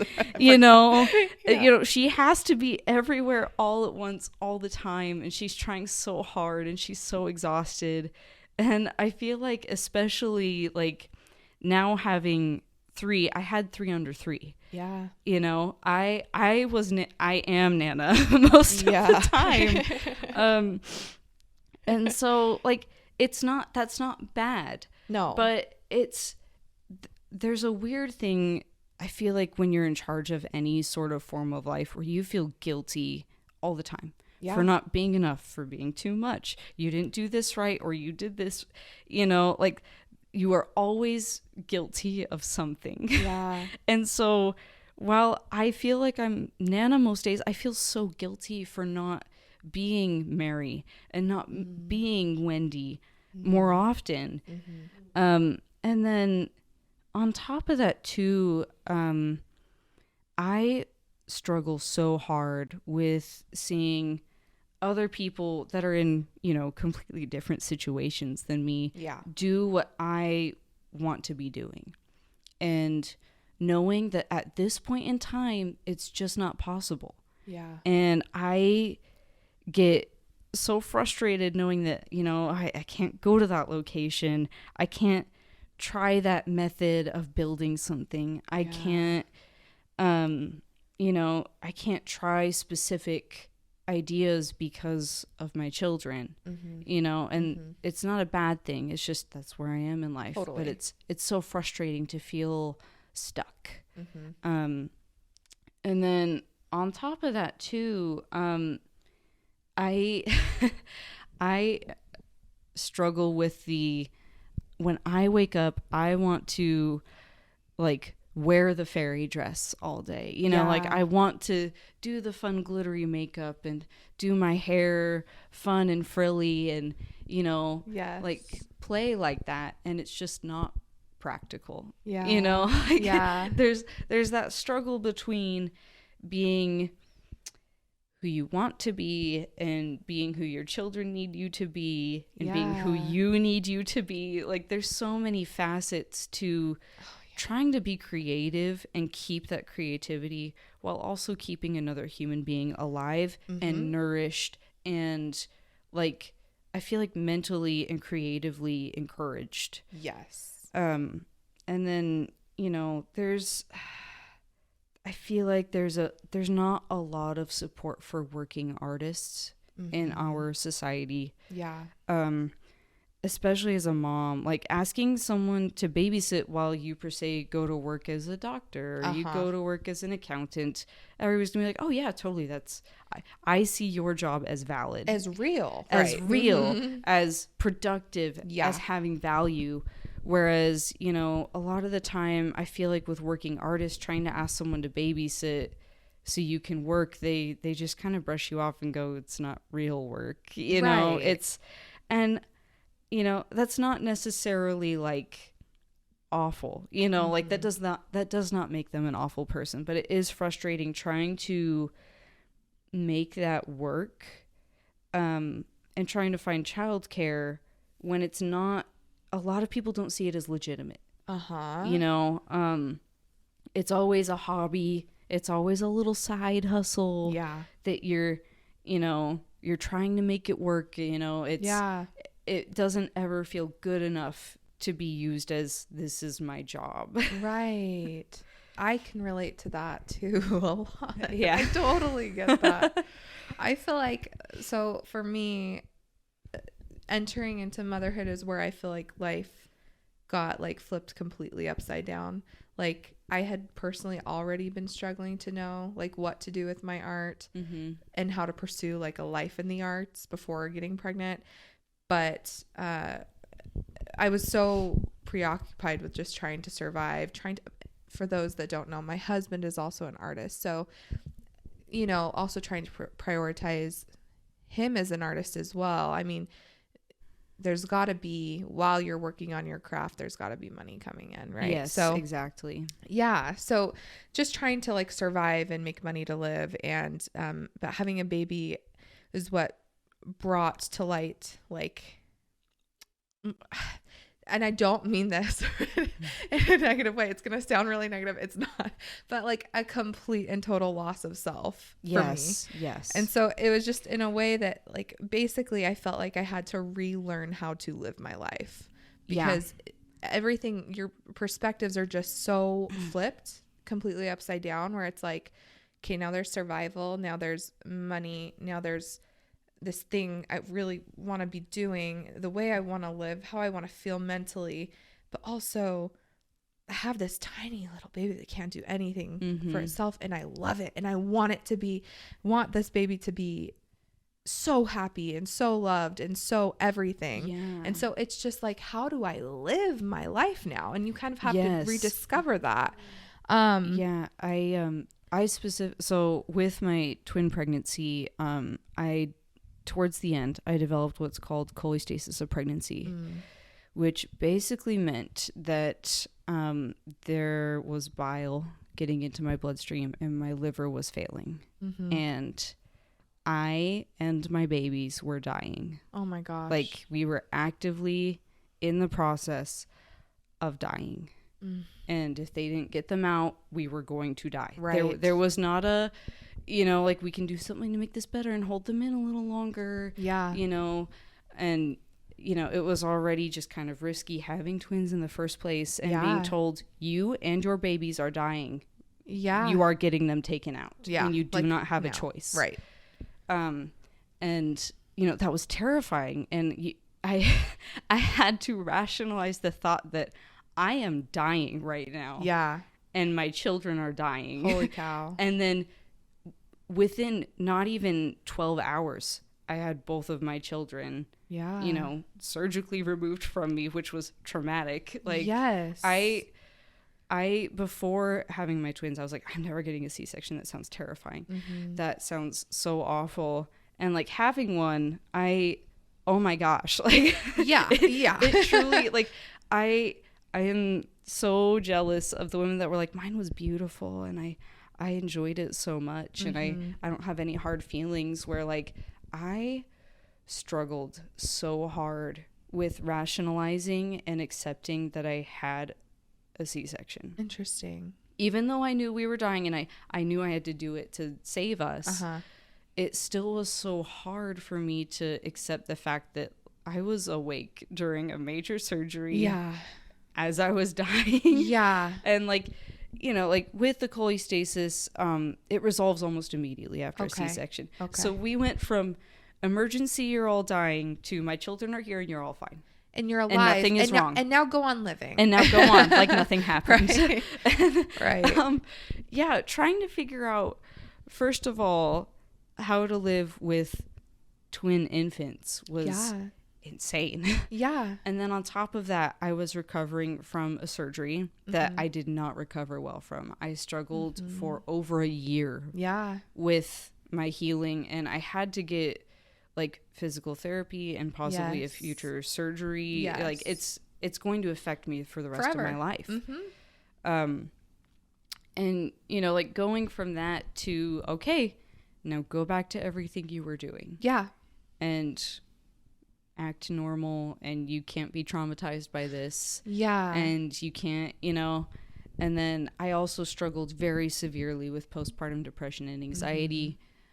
And that was really difficult as well. And it's not something people talk about a lot. I feel like you hear about postpartum depression pretty often nowadays. You know, it's a lot more spoken about. Yeah.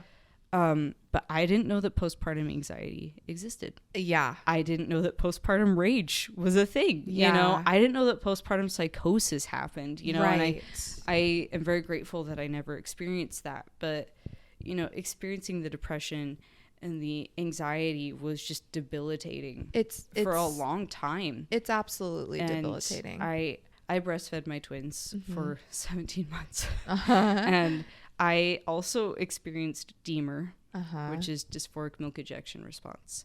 So anytime that I fed them, I went to the lowest low that I have ever felt every single time. Wow. It was just constant lows and anger, and like it got to the point where I told my family, like, you cannot be within like 5 feet of me or I'm gonna yell at you, because that's just how it felt. Like I was just angry and confused and sad, and it was so awful trying to recover from that and trying to also run my business that was creative. You know, like I had to run a creative business while I literally could not think. Like I used to write lyrics for a lot of songs, and I literally tried to like write my thoughts and feelings and tried to like, oh, maybe if I write it into a song form, it'll be easier. And I couldn't make words. Like I could not think words in a string that made sense to write down. Yeah. You know? And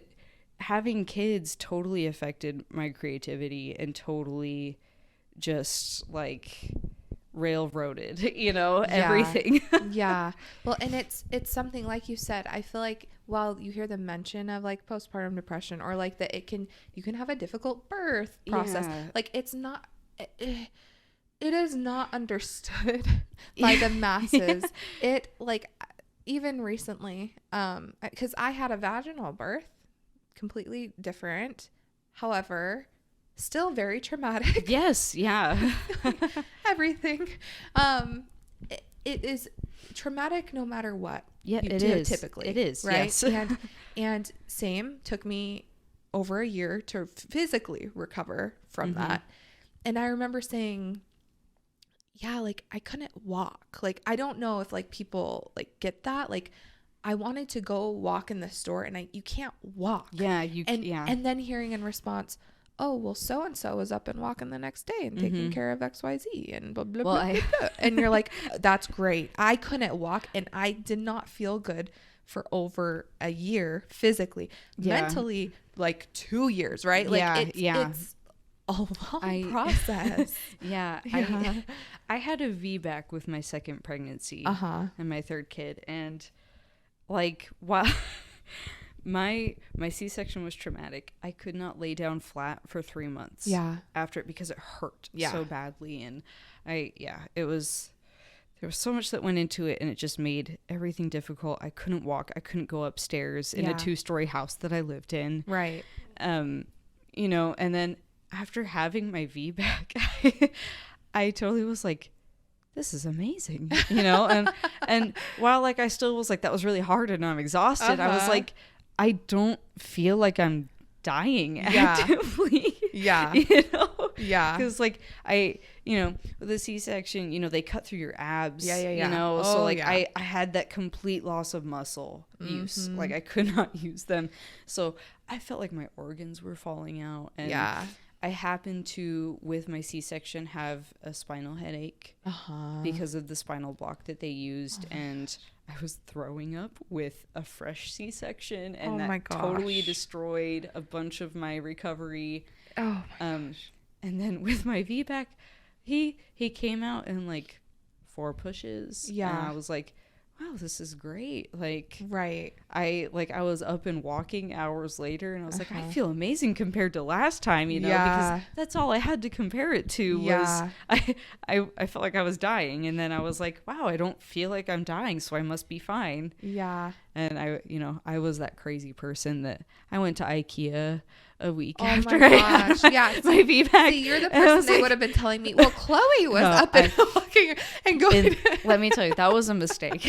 But like, it's so funny to me, like how often we as moms hear, well, this person, well, that person had a previous C-section that was awful, and this time around it was so much easier. So of course they felt like they could do that because it was, you know, I feel like as moms, we, especially when it comes to any sort of creative endeavor, go, well, you know, oh, Sky does this. Why can't I do that? Well, Sky has a different house and husband and child and life experience than me, you know. And just the dynamics of your day-to-day life are so different. They're so different. Yeah. And we so often forget that everybody else is, you know, we are all at different places, and we are all facing different things. Yes. Especially, I feel like it's really hard, especially when you hear it from like an older mom who you kind of look up to, or, you know, you kind of are like, I'm kind of drawing my motherhood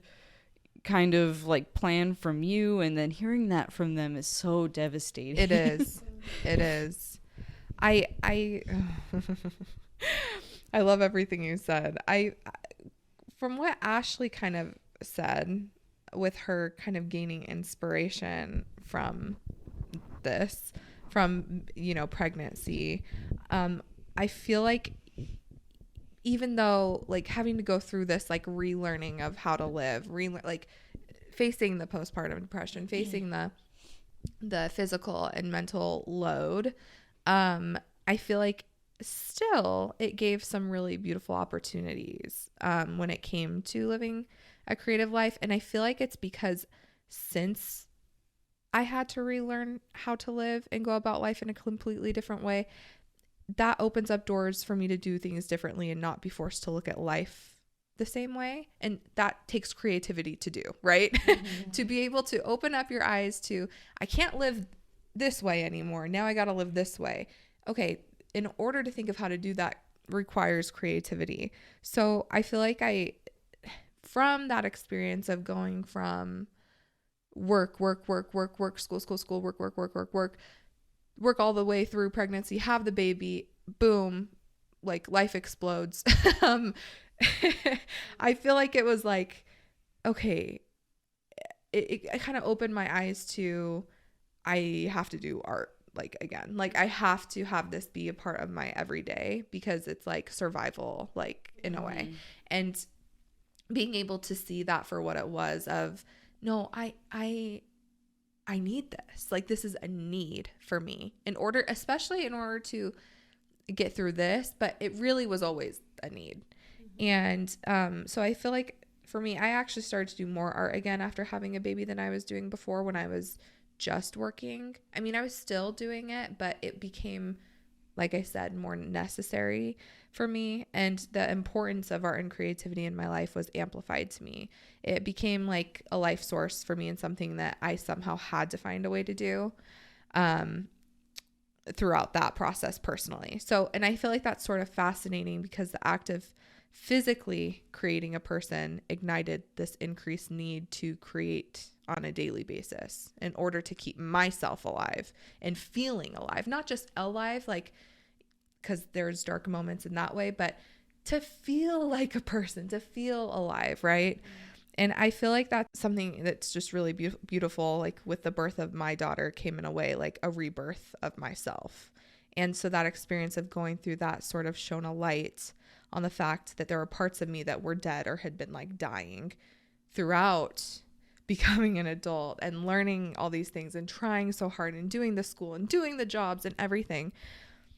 There were parts of me that were dying in a way and they wanted to be brought back to life again. And the amazing joy and light in my life that my baby has changed something in me that makes me want to be even more truly myself, kind of like Ashley kind of mentioned at first, and to live like more magically, to live like this better life, right? And there's a quote from Peter Pan that I like that talks about babies. And I always thought it was like a sweet idea, but now thinking about it in relation to my life, I feel like it's true for me. And so I'll read it. It says, when the first baby laughed for the first time, its laugh broke into 1,000 pieces and they all went skipping about. And that was the beginning of fairies. And I feel that so hard. I feel like the laughter and joy from my baby has brought so many fairies into my life now that like to just like sprinkle inspiration and ideas onto me.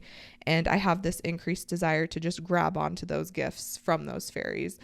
And yeah, like I look at it that way. Like now it's just, it's a beautiful thing. It's so hard. It comes with so much that society needs to recognize and needs to help with for us, because it's completely life shattering and altering to go through this, but it also just brings so much inspiration and so much joy. And kind of like Ashley, you had mentioned, like you see more of that childhood. You see more of like that childlikeness. So I wanted to ask Chloe, did you have any similar creative awakening after having children, or did you notice any creative opportunities after having kids? So yes and no. Like I experienced really severe creative droughts after having children. Like the want to create is there, but the ability just doesn't exist anymore. Like Totally. like how I was saying with like especially when it comes to me writing music or any sort of written like language, anything like that is like I described it to my husband as like my kids took all of the words with them. You know, like there's no words left to put on the paper. I can't like formulate the feeling or like the thing that I'm trying to say. It just doesn't exist anymore. Yeah. And like I found like I had so many ideas for how I want to make this. I want to do this, but I struggled to find the abilities to do them, if that makes sense. Like no, I get it. I totally get it. I struggled so hard just trying to meet any idea or goal at all. Like it was just difficult to create. Yeah. But inversely, I also noticed that there were way more opportunities to create after.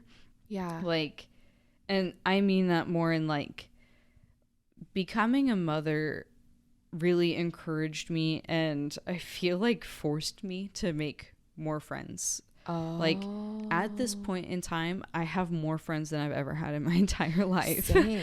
And I feel like motherhood was kind of the catalyst for that, you know, like becoming a mom helped, you know, like a lot of other people go, hey, I have kids your age, you know, like, and just start conversations like that. Yeah. And I like, seriously, like the people that I've met, like you guys included, like I don't think I've ever had like a group of friends that have been more intelligent and creative and excited for each other than ever. Like I agree. Like I don't know, I feel like I didn't have a lot of friends in high school, so I can't be like, well, you know, like I'm sure people in high school had a lot of friends like didn't like super cheerlead each other on all the time, but you know, like it's one of those like the vibe of like friendship has changed, you know, like the definition of it has changed at this point. And then there's also like I feel like there's a huge outpouring of support for creative endeavors in the sense of like, oh yeah, that's a good idea, you should do that. Like we talked about how earlier it's hard to find like childcare when you're trying to do something creative, but like with my Ren Fair business, I have roped almost my entire family into it. Like, so like I make a lot of floral pieces and a lot of jewelry. And then my sister and her friend make dice for like RPGs for like D&D and stuff like that. Yeah. And at one point I was just like, hey, do you want to join my business and sell them at Ren Fair? And they were like, sure. Yeah. And then my mom got involved because she's an amazing baker. And so she sells handmade bread at the Renaissance Fair. Cool. And then my dad went, well, I want to try something. Yeah. And so now he makes like artisan jellies and love sells them at the it. fairs. And it's been so cool, like seeing that my idea, you know, that I had went from, you know, me trying to accomplish it alone to suddenly, you know, when I asked for help or I asked for involvement, they suddenly were open to it. Yeah. After I had kids for some reason. Yeah. I don't know what in the dynamic changed. And now it's so cool seeing that bit of Neverland for them. Yeah. You know, like doing that is Neverland for me. It's Narnia for me. Yeah. It's so cathartic and it's so like just it soothes my soul. Right. And then seeing it also do that a little bit for them. Like my dad, he's the most stoic man I think you'll ever like meet or look at or happen upon. Like, this man looks like a bear if a bear was a human, and he rarely smiles, you know, like in public. He still has this jolly look about him though. So, side note, my parents went to France where my dad lived for a few years, and while they were there, people kept calling him Father Christmas. Père Noël. Yes, exactly. Like, he would be walking around, and like the people there would be like, that was Santa Claus that just walked by. He has a jovial look. And it didn't help. He wore like a red button-up shirt the whole time too. So yeah, no, but like he like, watching him specifically, because like I feel like I've always really admired my dad because of just, he's made so many sacrifices for our family and has still always shown up 100% for his kids. Seeing him kind of get to be that child again at a Ren fair, and you know, like he like watching him kind of laugh and interact with people and get to be silly has been so rewarding for me. You know, I love like, it. it's been so sweet getting to experience Neverland with my people, you know. And like that's one thing I've loved about D&D for a while, you know, is being able to be part of a community experience of pretending and imagining and playing, you know. That is my adult version of make pretend, you know. I absolutely love it. Watching it happen with my family members instead of just a group of friends has been so cool. That is so cool. Oh, Chloe, that's amazing. Ashley, what about you throughout pregnancy? What are the feelings of creative awakening, or do you notice any more creative opportunities during this time?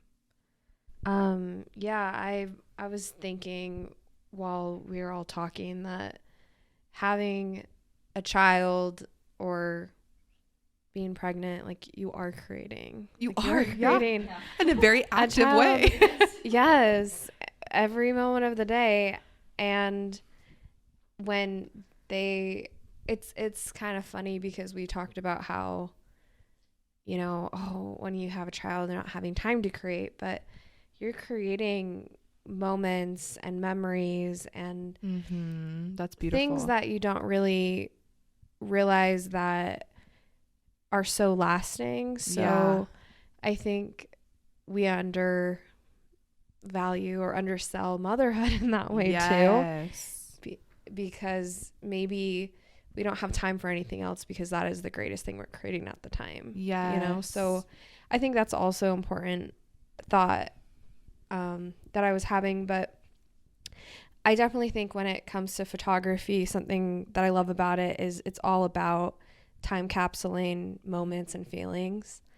And I find myself, I feel like I have kind of a nostalgic nature about myself. Yes, for sure. And I mean, I have like albums of my great grandfather's, you know, last week on Earth, and I'm detailing his house and I'm taking pictures of the mailbox and the things that he built. And wow. I feel that way when it comes to like this pregnancy.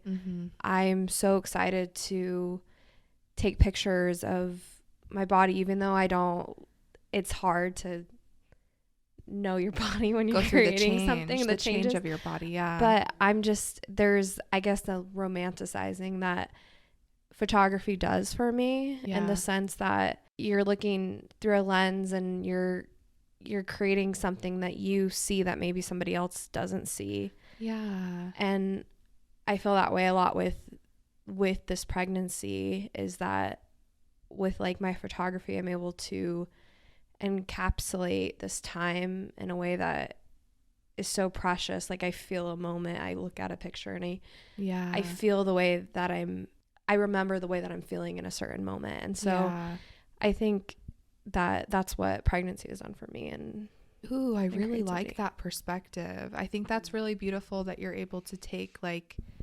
the looking at it is like this capsulation of your experience of your other creative endeavor, which is growing a child, which, like you said, it's a night, day, constant thing that your body is doing, and it's taking everything from you to do it. And I like that you're able to capture that through your art. That's so cool. Oh, okay. I wanted to touch on what both of you feel your art and creativity brings into your life.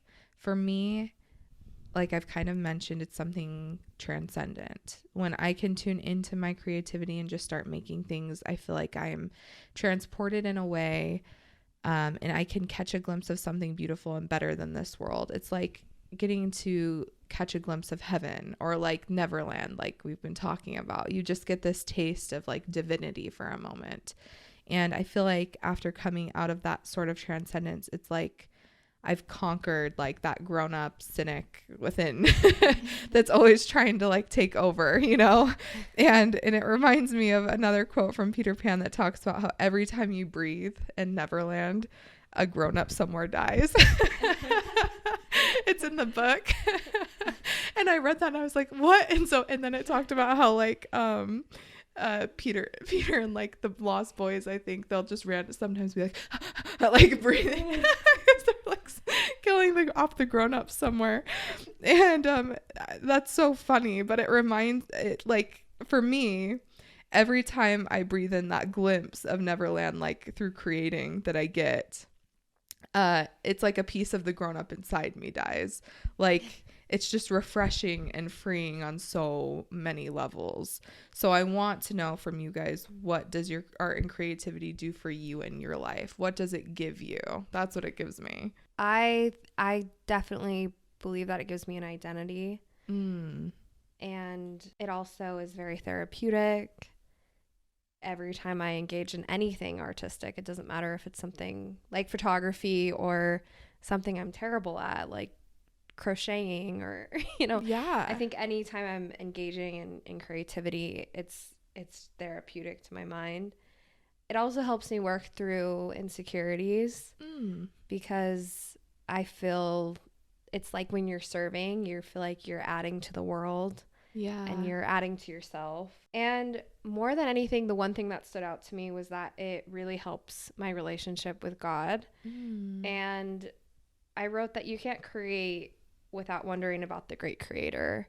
Ooh. And so I feel like it's been a healing process with, like I said, myself, my self-esteem or my insecurities, but also it's helped me to have this deep relationship with God, because I'm looking for the beauty in my own life, and I think he's the one putting that beauty into my life. So that's kind of a very religious answer, but I really feel like through that I've been more in touch with divinity. I like that, and I like your openness about that, because it's interesting. We both mentioned the words divine. Like, you just feel it kind of, it's creating, right? It's making something that wasn't there, and it does put you kind of in tune to something higher, like something bigger than what's right in front of you, kind of. Well, I think you have to ask yourself when you're creating, like, what am I creating for? And I think you look at the world and you're like, well, what's all this beauty for? And what's the purpose of beauty? And that would be something really cool to dive into at another I have time. I have an episode actually planned just on that topic.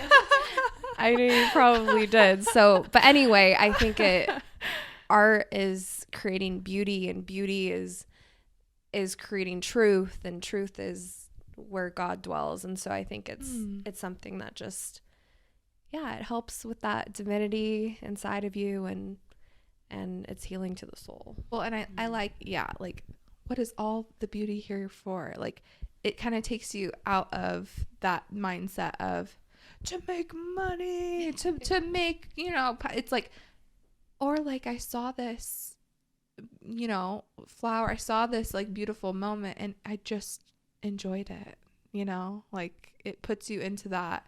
I like that space personally, that space of creativity.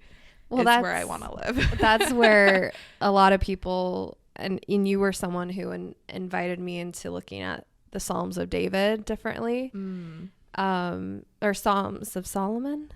Song of Solomon. Yes, but wasn't David writing a lot of them? So there's the Psalms, okay, which are written by David, and then there's a Song the of Songs Sol- of Solomon. Songs of Song of Solomon is written by Solomon, which is his son. Okay, those are the ones, if I'm not mistaken. But it takes almost an artist's love for the art to even understand that. Anyway, that's to even appreciate it or look at it in different ways rather than the literal or rather than the that's going totally down a rabbit hole we won't go down today, but it is beautiful. There is a lot of artistry even in the Bible. So. There is. I feel like, so for me, being creative and creating something is a form of freedom for me. Yes. It, like it's the freedom to express myself in the most whole and honest and inexorable way. Amen. Like it is unapologetically and unwaveringly me that I am putting out there, and nobody can taint that. Nobody can manipulate that. Nobody can ruin that for me because that's what I created, Yeah. And then on top of that, like the act of creating, like when I'm building something, it's my form of solace, it is my retreat. Your mind palace. Yes. Like in my head, when I, like every single day, I am always just anxieties and what ifs and guilt and doubt about everything and all the time. And I feel like I'm constantly spiraling and circling through these what if, well then why am I anxious about, but what about? And, that is my whole internal monologue all day, is just worry and concern. And then when I'm creating, I step away from that and I step into the forests of Narnia, and I'm a nymph making a flower crown, or I step into Neverland and I'm I'm someone else somewhere else, just truly being the being that I want to be. Yes. Like I am not myself, and yet I am in the most honest way possible. I love that. I feel like, especially in regards to motherhood, like personal goals and ambition and creativity is really difficult. In motherhood, your goals and your life become centered around another human. Yes. And your ambition and goals is, how can I provide better for this person? Yes. How can I be better? How can I act better? How can I, prepare? It's always, how can I do something for someone else? Yeah. And selfishly, I feel like art gives me a way to set goals for myself.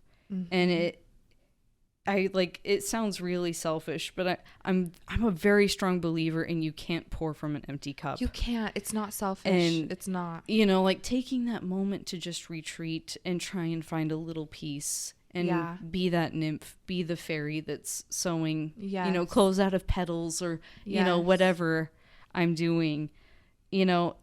If I'm not working on goals for myself that are not subservient to someone else, right, how am I going to teach my children to do that for themselves? And that, that kind of is one of those, well, then you're just setting a goal to be a better mother. But it's one of those, you have to set goals to be a better mother in order to set better goals for yourself. It's a cycle of you're improving for someone else, and then you're also improving for yourself in order to teach that person. Right. Well, and if you're not giving time for play for yourself, giving time for creation for yourself, then you're not prioritizing it in your own life, which sends a message as well, right, to children of, well, but I shouldn't have time for this, or I shouldn't, whatever. Exactly. And then you get more into that Mr. Banks, Mr. Darling kind of perspective of facts, goals, work, money. Like it just becomes a life that, how can it possibly have like a good emphasis on that for your kids when when Yeah. you don't have that in your life. Exactly. Or to show And them. I think on top of that, art and any sort of creative endeavor gives an opportunity for self-reflection. Yeah. It gives an opportunity to assess yourself where you're at the, you know, at the point in time you're at. And I feel like the more I practice that, the more I am able to, you know, address needs that I have, address needs that other people have. And I've noticed too, like, when I get overwhelmed, I'll like take a step back and just kind of like read a book or, you know, like a page or two, or like doodle something out and just try and distract myself by creating. And I've noticed my kids start doing that. Wow. Like, see, mine's not old enough for me to recognize that. So that's yeah, really cool. They are so intelligent and they pick up so well. And it was really hard for me to start doing that because I struggle really bad with like reactive anger. Like if something happens, I am angry immediately. And like, I feel so bad, but like, you know, if a kid did something, I'd be like, you know, like, and I'd grunt to myself and ball my fists, and my kids started doing that when they got frustrated. And like it broke my heart because I was like, oh my gosh, they're noticing that I do that. Yeah. And you know, like so I'm setting that example. And so like I've been trying to, you know, like reroute that to something else, and they've already started picking up on that. That's so cool. And it's so interesting to me how trying to be better for myself and for other people encourages other people to do the same thing. Yeah. You know, and like while those other people are my toddlers, you know, there still is a lesson that people are going to emulate what they see. Right. And especially being a creative, being a mother, creating anything is going to inspire others around you. Yes. In whichever way you are going to present it as, exactly. You know? Exactly. Oh, so beautiful. I love these answers. Oh my gosh. I think that it is funny how in Peter Pan there's an adult that's trying to live in Neverland. Who is it? You guys know. There's one adult that's like actively trying to live there. Only thinking of the pirates right now. Yes, okay. It's Hook. I love that it's Hook. I love that the thing that he's just petrified of is the crocodile with the clock inside of it, representing time. There he is in Neverland, magic and adventure and mystery all around him, and yet time is chasing him. What are your thoughts on this? As, you know, I would not go as far as to say we are kind of adult trying to live in Neverland. I mean, he's the villain in the story, and I don't look at us that way at all. But I do feel a little like I can relate to him, where like I'm trying to be there.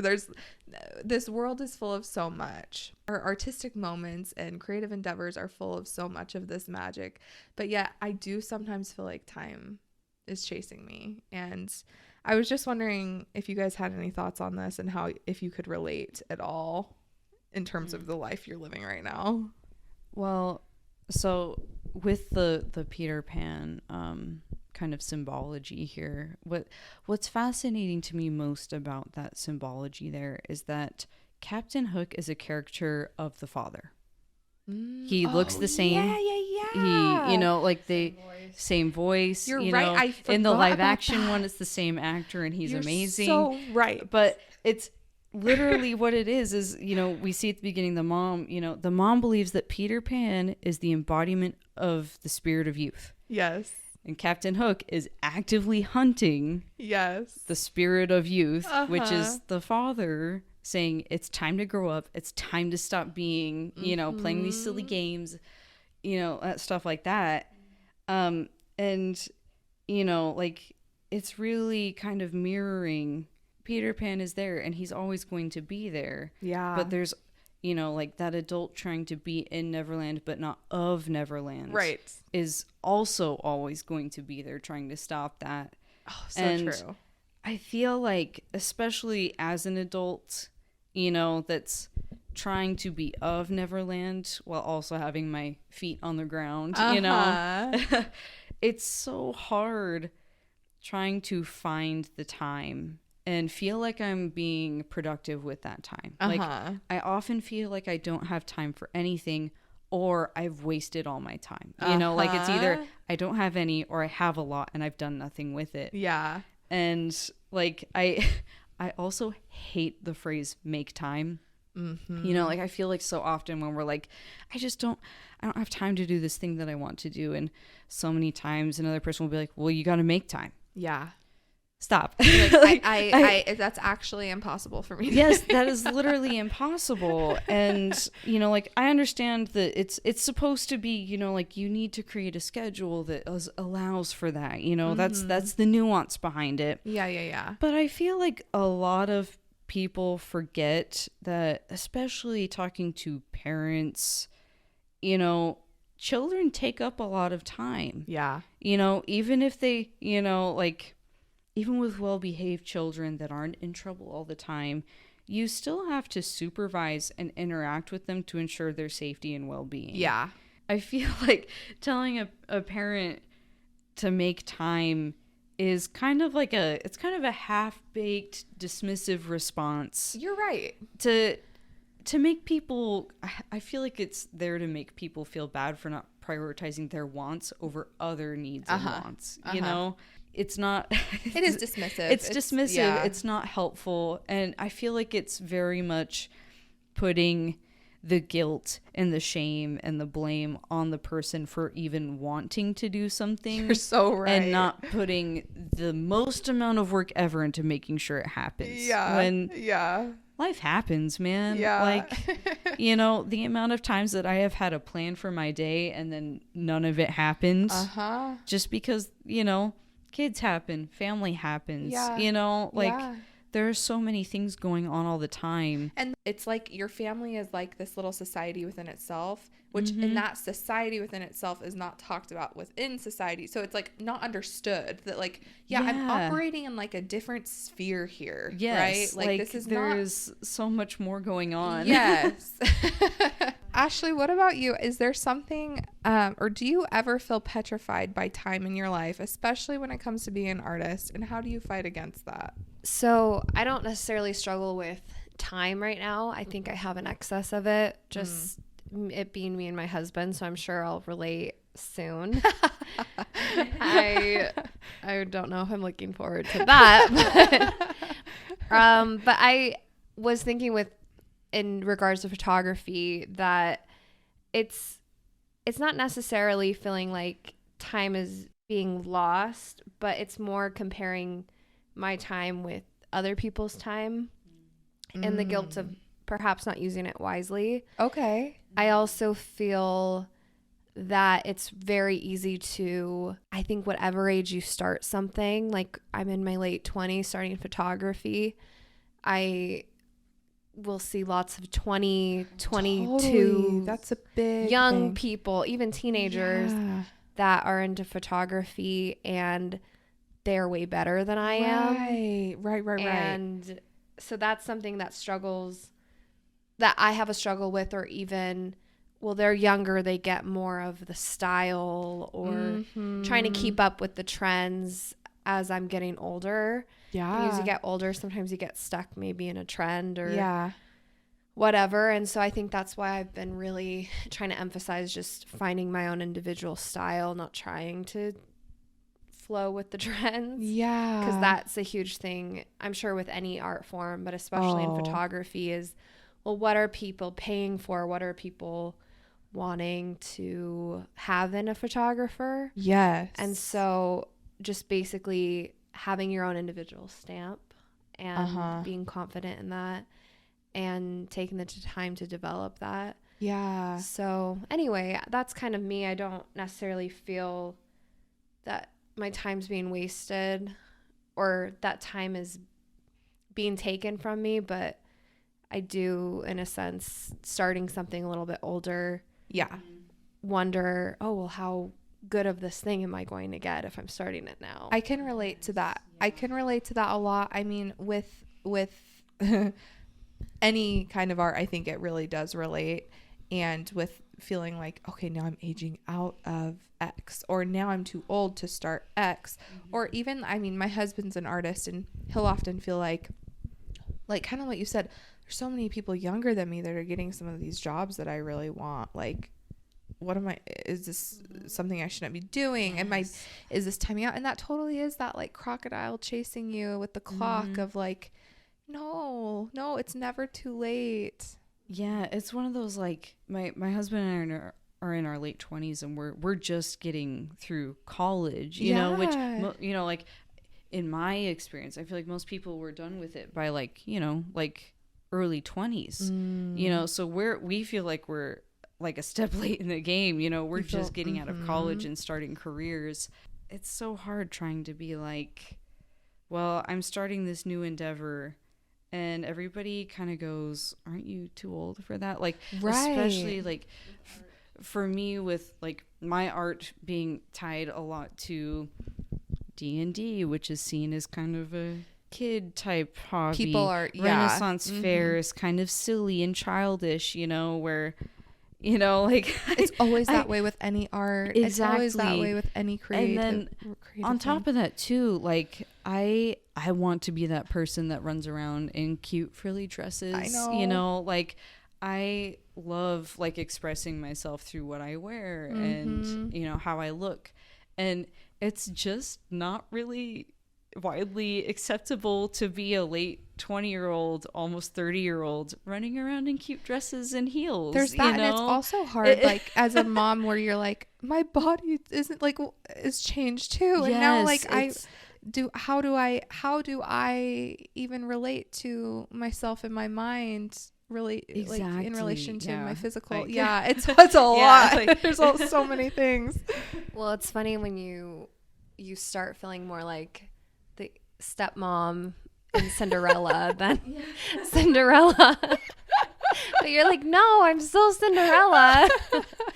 But you look like the stepmom now. No, but it's just funny to kind of like grow up and it change. Things change.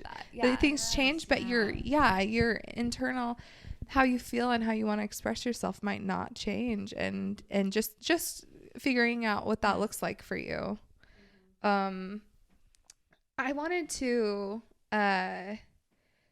there's this quote. It's not a Peter Pan quote, but I felt like it was a very Neverlandish quote. It's by Sarah Jones, who is an amazing comic, and she says, "What would you do if the only metric of your success was your joy?" And I just really liked that. It gave me so much to think about, because I mean, what would you do if that was the only thing that you could measure your success by was your joy? What are your thoughts on that, and does it inspire you to live any differently than you are today? That's a really deep one. I feel like that's definitely one of those, it just brings me back to the mom guilt, you know, where you're like, you'll be joyous with your child about something, and then, you know, you get distracted by life and being a mom again, and you're like, I wish I could have had more of that. Oh, interesting. You know, like, especially I have an infant learning how to stand and walk right now, you know, and like my 3-year-old, one of my 3-year-olds just taught himself how to write letters. And oh my gosh, like watching him for the first time write his letters, and I was like, this is amazing. And I was like crying, so I'm so excited. And then my infant fell and smacked his face. Oh, on the floor.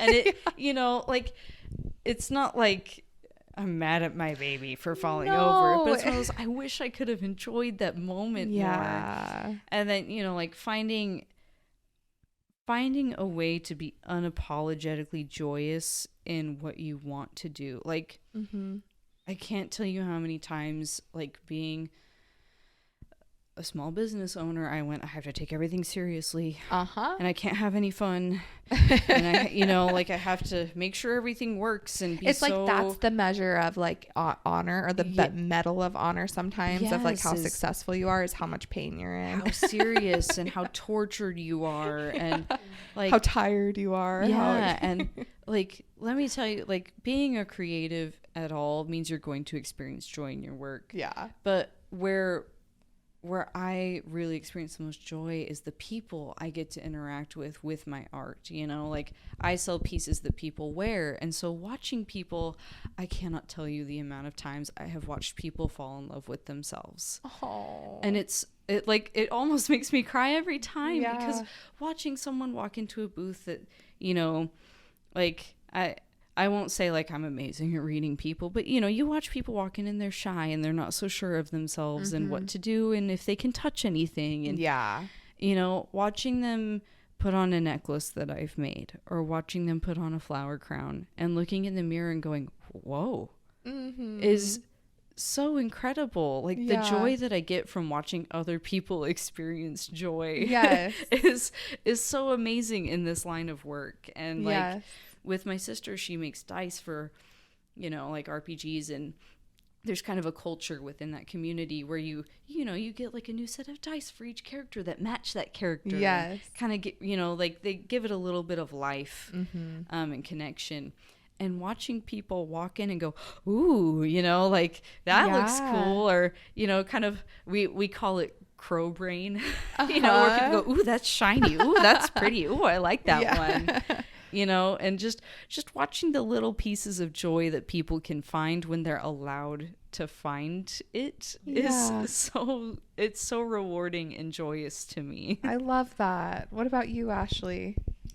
I feel like photography is difficult in the sense that you're taking pictures of others, how you perceive them, how what you see in their soul and their beauty. Yeah. And not everyone has appreciation for that. Not everybody wants to see themselves maybe in the mirror that you're shining on them. Interesting. And so I feel like I go through certain regressions in photography because of the opinions of other people. I think that's the main thing that maybe holds me back, is I'm getting rid of this photo over this photo because I think this person will like it. And that kind of comes with the business, right? Yeah. You're just trying to, at the end of the day, these are the photos of your client and you're trying to please them. Yeah.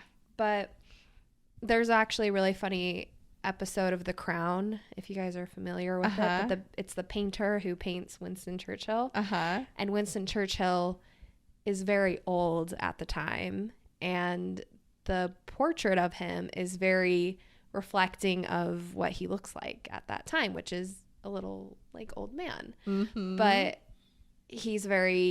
has very powerful past, and he wants to look like he looked in his youth. And he's very upset with the artist because he's like, this is the ugliest painting I've ever seen.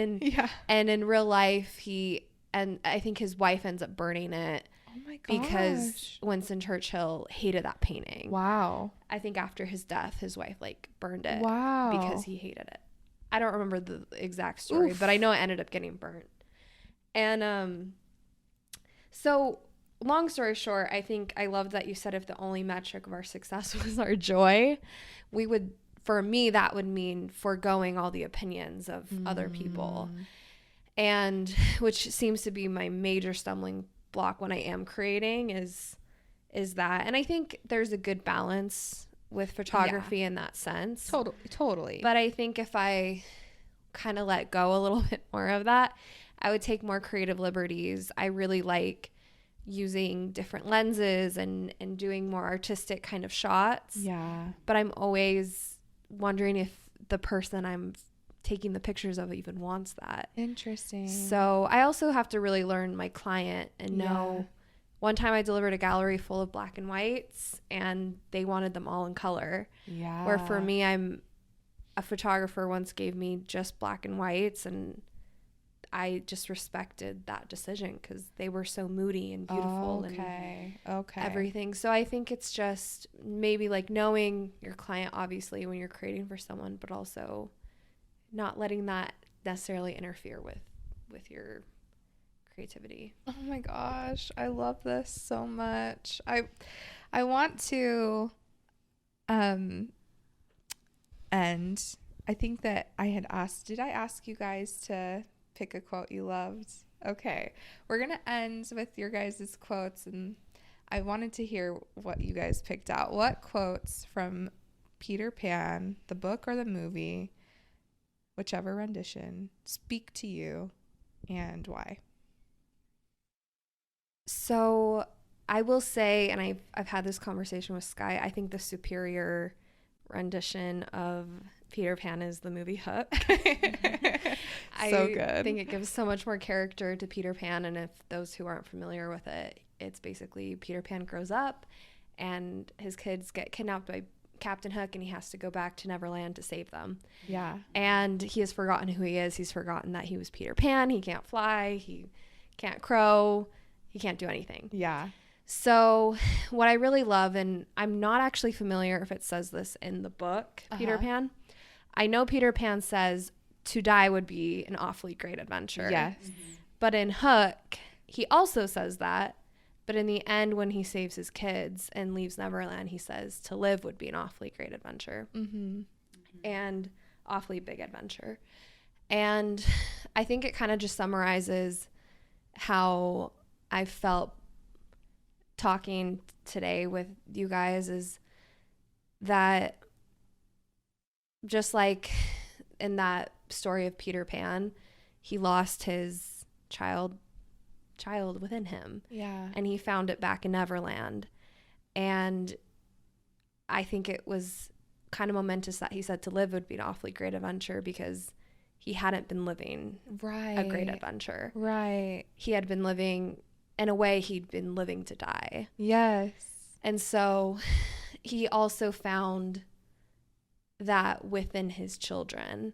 Yeah. And I think that's just so beautiful, and just a great reminder that we don't have to lose that excitement to live, that excitement to have an adventure, that life's an adventure. Yeah. That children and family and all of these things can be our muse. Like in the movie Hook, his happy thought ends up being his children. Yeah. He ends up being able to fly because he thinks of his children. I love that. And he ends up realizing that he actually left Neverland because he wanted children. I love that. And so I just think it's so beautiful and such a roundabout way to say that there is such a magic in childhood. Yeah. There's a magic that doesn't need to be lost. Yeah. And a lot of times a magic that's found and reborn once we have children and family. I love it. It's such a good, like, positive, and I feel like inspiring outlook on just the phase of life that we're going through.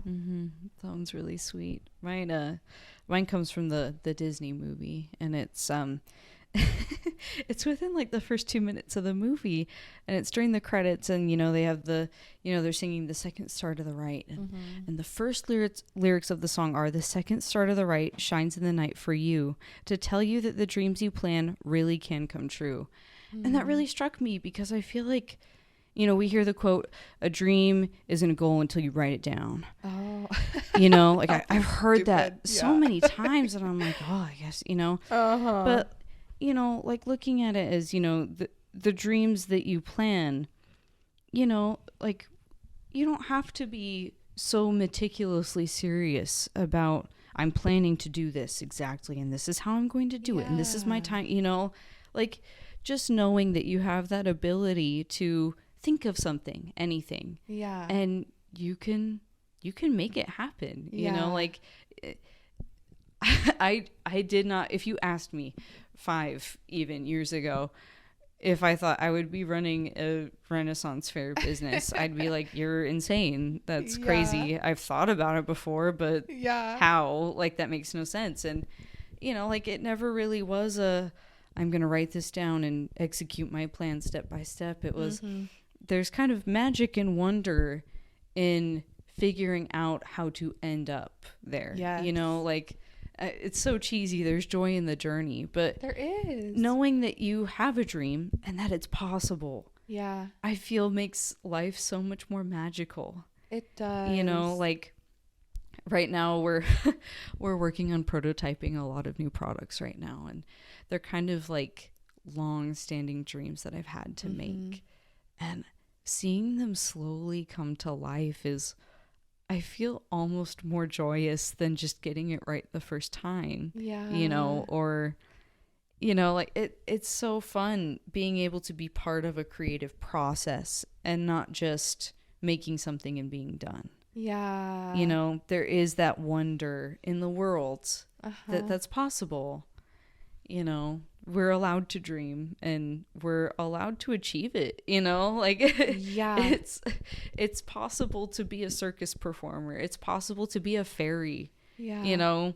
and I have been. Yeah. I've been there, and I've been a fairy, and I've had people like experience that and realize that that's possible for them too. Yeah. I just feel like realizing that the dreams you plan really do come true it's such a quintessential part of being human. Yes. Oh, I love it. And giving yourself the permission to do that, and not letting, the harsh realities of survival keep you from that. I feel like this has just been such a beautiful conversation, and I thank you guys for being here. I just love this topic. I absolutely love this story. I felt like they go hand in hand. When I was a kid, I remember one of the most exciting parts of the story to me was the concept of how Peter Pan comes in through Wendy's window at night when she is least expecting it, right? And I remember thinking, like, when I was little, that I wanted to leave my window open too, because you never know when he's going to come and like whisk you away for an adventure. And the idea of just leaving your window open is still exciting to me. And I think it perfectly encapsulates the concept of how creativity works. Like, inspiration just sort of comes to you at random moments, and sometimes it's when you least expect it, and you have to have your heart and mind and like the window to your soul open to it. And when you do, you allow it to come in and invite you on an adventure. And creative living to me is having the bravery to say yes when those ideas come to you.